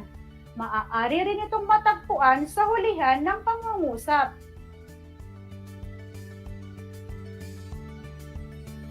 Para naman sa ikalawang bahagi ng pangungusap, ito ay ang panaguri. Ang panaguri ay ang bahaging tumutukoy o aplala sa simuno. Uusapan. Pag-itusunod sa suno at matatagpuan sa hulihan ng pangungusap, ito ng panandang ay. Ito ang halimbawa ng pangungusap. Una, si Adan at Eva ay nangako na susunod sa lahat ng utos. Si Adan at Eva ay nangako na susunod sa lahat ng utos. Ang panaguri sa pangungusap ay ang nakasalungguhit na ay nangako na susunod sa lahat ng utos. Ay ang panaguri sa pangungusap dahil ito ang bahaging tumutukoy sa simuno.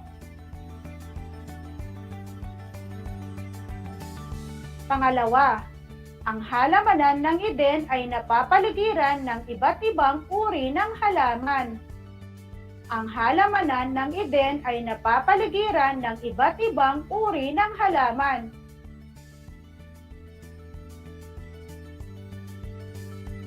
Ang panaguri sa pangungusap ay ang nakasalungguhit na ay napapaligiran ng iba't ibang uri ng halaman ay ang panaguri sa pangungusap dahil ito ang bahaging tumutukoy sa simuno.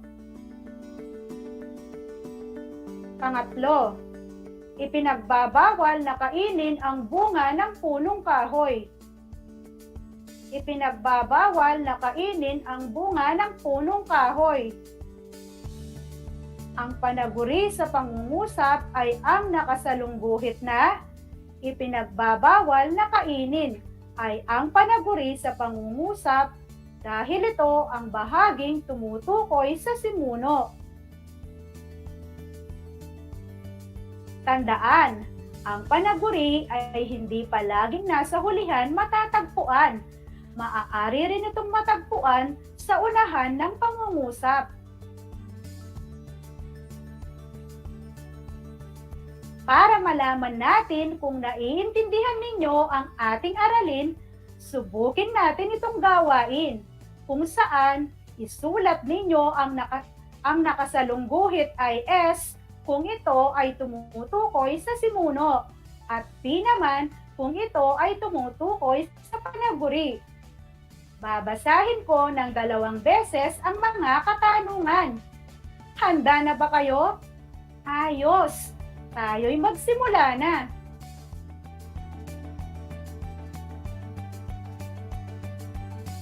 Una, ang mga guro ay abala sa paghanda sa nalalapit na pasukan.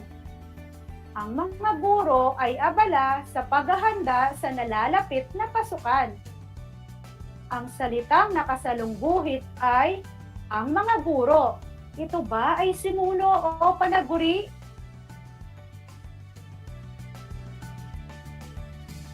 Tama! Ito ay S o simuno dahil ito ang paksang pinag-uusapan.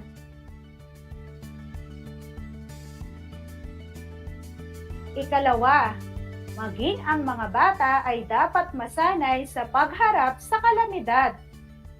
Maging ang mga bata ay dapat masanay sa pagharap sa kalamidad. Ang salitang nakasalungguhit ay dapat masanay sa pagharap sa kalamidad.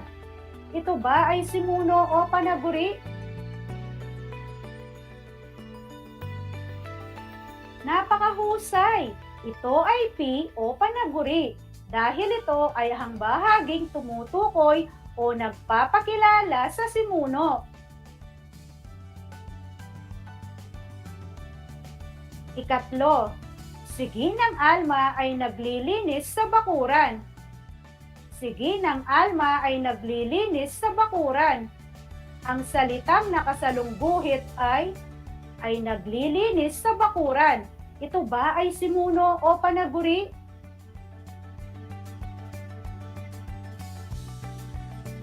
Magaling! Ito ay P o panaguri dahil ito ay ang bahaging tumutukoy o nagpapakilala sa simuno. Pang-apat, ang mga opisyales ay nagpulong para sa nalalapit na pasukan. Ang mga opisyales ay nagpulong para sa nalalapit na pasukan. Ang salitang nakasalungguhit ay nagpulong para sa nalalapit na pasukan. Ito ba ay simuno o panaguri? Ang tamang sagot ay P o panaguri dahil ito ay ang bahaging tumutukoy o nagpapakilala sa simuno. Panglima, si Liza ay naliligo sa dagat. Si Liza ay naliligo sa dagat. Ang salitang nakasalungguhit ay si Liza. Ito ba ay simuno o panaguri?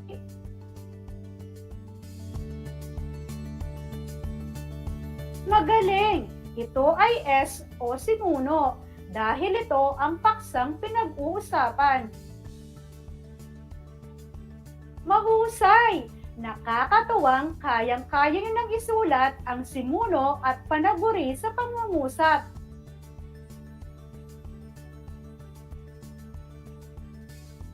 Sumubok ulit tayo ng isa pang gawain kung saan sasalungguhitan ang simuno at ikahon ang panaguri sa mga sumusunod na pangungusap.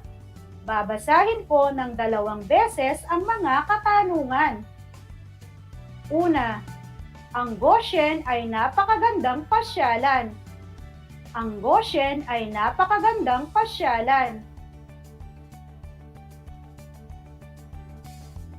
Ang tamang sagot, ang Goshen. Ang ating simuno, kaya ito ang nakasalungguhit. At panaguri naman ay napakagandang pasyalan, kaya ito ang nakakahon. Ikalawa, magaling na kumanta ng kundiman si Lani. Magaling na kumanta ng kundiman si Lani. Napakahusay! Si Lani ang ating simuno, kaya ito ang nakasalungguhit. At panaguri naman ay magaling na kumanta ng kundiman, kaya ito ang nakakahon.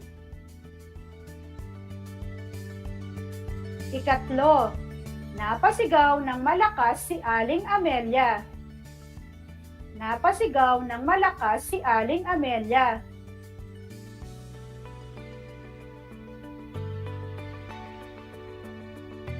Napakagaling! Si Aling Amelia ang ating simuno, kaya ito ang nakasalungguhit. At panaguri naman ay napasigaw ng malakas, kaya ito ang nakakahon.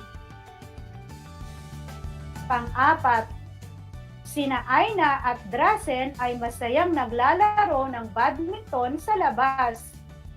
Sina Aina at Drasen ay masayang naglalaro ng badminton sa labas.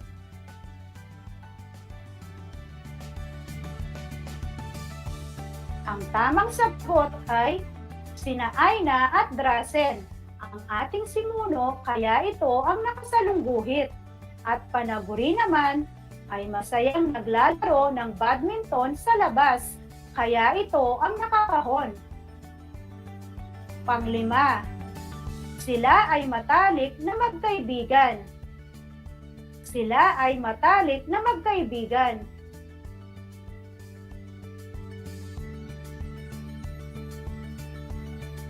Magaling! Sila ang ating simuno, kaya ito ang nakasalungguhit. At panaguri naman ay ang matalik na magkaibigan, kaya ito ang nakakahon.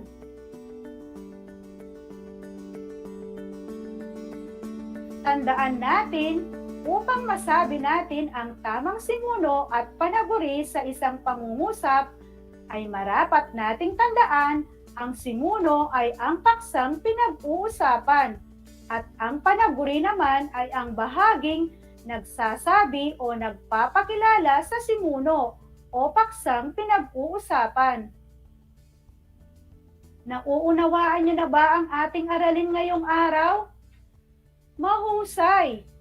Ngayon naman ay magkakaroon kayo ng isang maikling pagsusulit upang malaman natin kung talagang lubos ninyong naiintindihan ang ating aralin. Ihanda ang sagutang papel at ang inyong panulat. Heto ang ating panuto. Punan ng angkop na simuno ang mga sumusunod na panaguri upang makabuo ng pangungusap. Bibigyan ko kayo ng 5 segundo upang sagutin ang bawat katanungan. Pipiliin ang tamang simuno sa loob ng kahon. Babasahin ko ng 2 beses ang mga katanungan. Una, ang blank ay puno ng mga halaman. Ang blank ay puno ng mga halaman.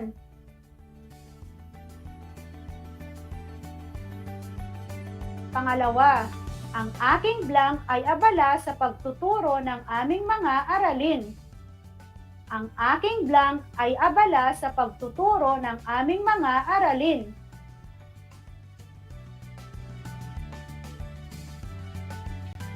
Pangatlo, maamo ang alaga kong blank.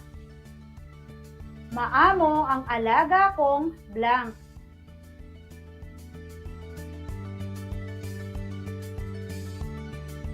Pang-apat, isa sa mga pinakahihintay na pagdiriwang ay ang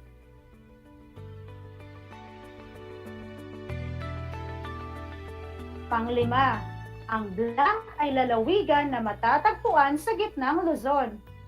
Ang blank ay lalawigan na matatagpuan sa gitnang Luzon. Bibigyan ko kayo ng 1 minuto para sagutin ang gawaing ito.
Ngayon, ating alamin kung tama ang inyong mga kasagutan.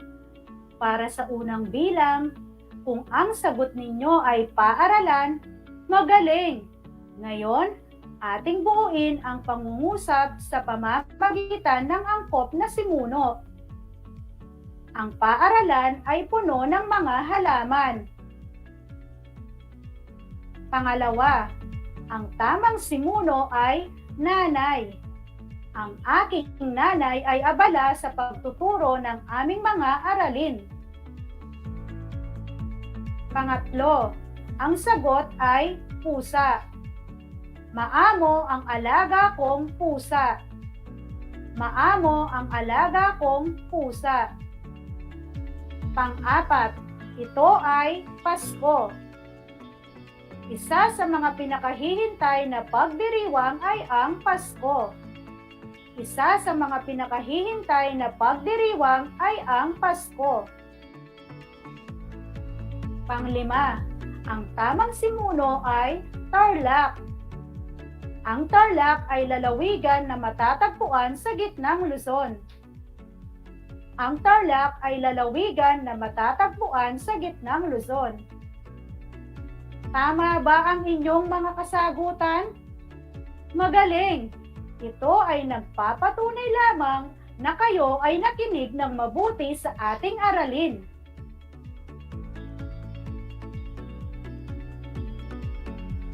Dumako naman tayo para sa ating karagdagang gawain.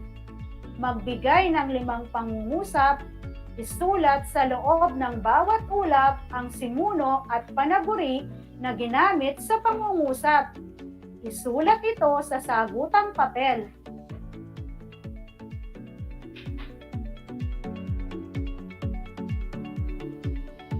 Mayroon pa ba kayong ibang katanungan? Kung wala na kayong katanungan, binabati ko kayong lahat mga bata dahil sa ipinakita ninyong galing sa ating aralin ngayong araw. At sa mga magulang na patuloy na sumusubaybay sa kanilang mga anak, marami pong salamat. Isa na namang aralin ang natapos sa tanghaling ito sa Pilipino ng ika-5 baitang. Naway maisapuso't maisabuhay ninyo ang mga kaalaman at kasanayang inyong natutunan sa araw na ito. Bago ako magpaalam, nais kong magpasalamat kay Ginang Rosalinda C. Bartolome, ang aming masipag at mabait na PSDS ng Bamban West District, sa aming maunawain at mapagmahal na punong guro, Ginang Baby Lee sa ETNACPIL, at sa aking mga kapwa guro na tumulong at umantabay sa akin sa gawaing ito, maraming salamat po. Sa ngalan ng Project Shine, Aral TarlakHenyo, Radyo Pilipino Tarlac, sa DCTC 828, hatid ng DEPED Tarlac Province, ako ang inyong teacher broadcaster, Ginang Pamela S. Marstela, na nag-iiwan ng mga katagang huwag magsawang linangin ang mga kaisipang sa Pilipino natin matututunan. Muli, maraming salamat po, sa Diyos ang lahat ng papuri.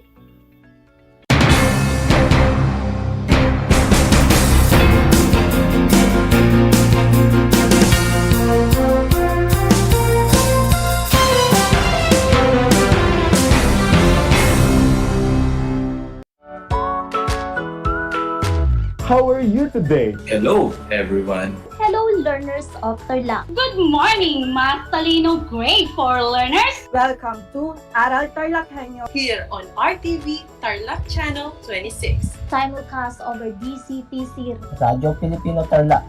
I'm Sir Glenn, your teacher broadcaster. Broadcasting live here at Paniki Tarlac. Remotely here in Concepcion, Tarlac. Live here at Barangay Pedro Elquines, Mayantok, Tarlac. Broadcasting live from Ramos National High School. Your anchor teacher today for grade 9 mathematics. Your partner in education this time of pandemic.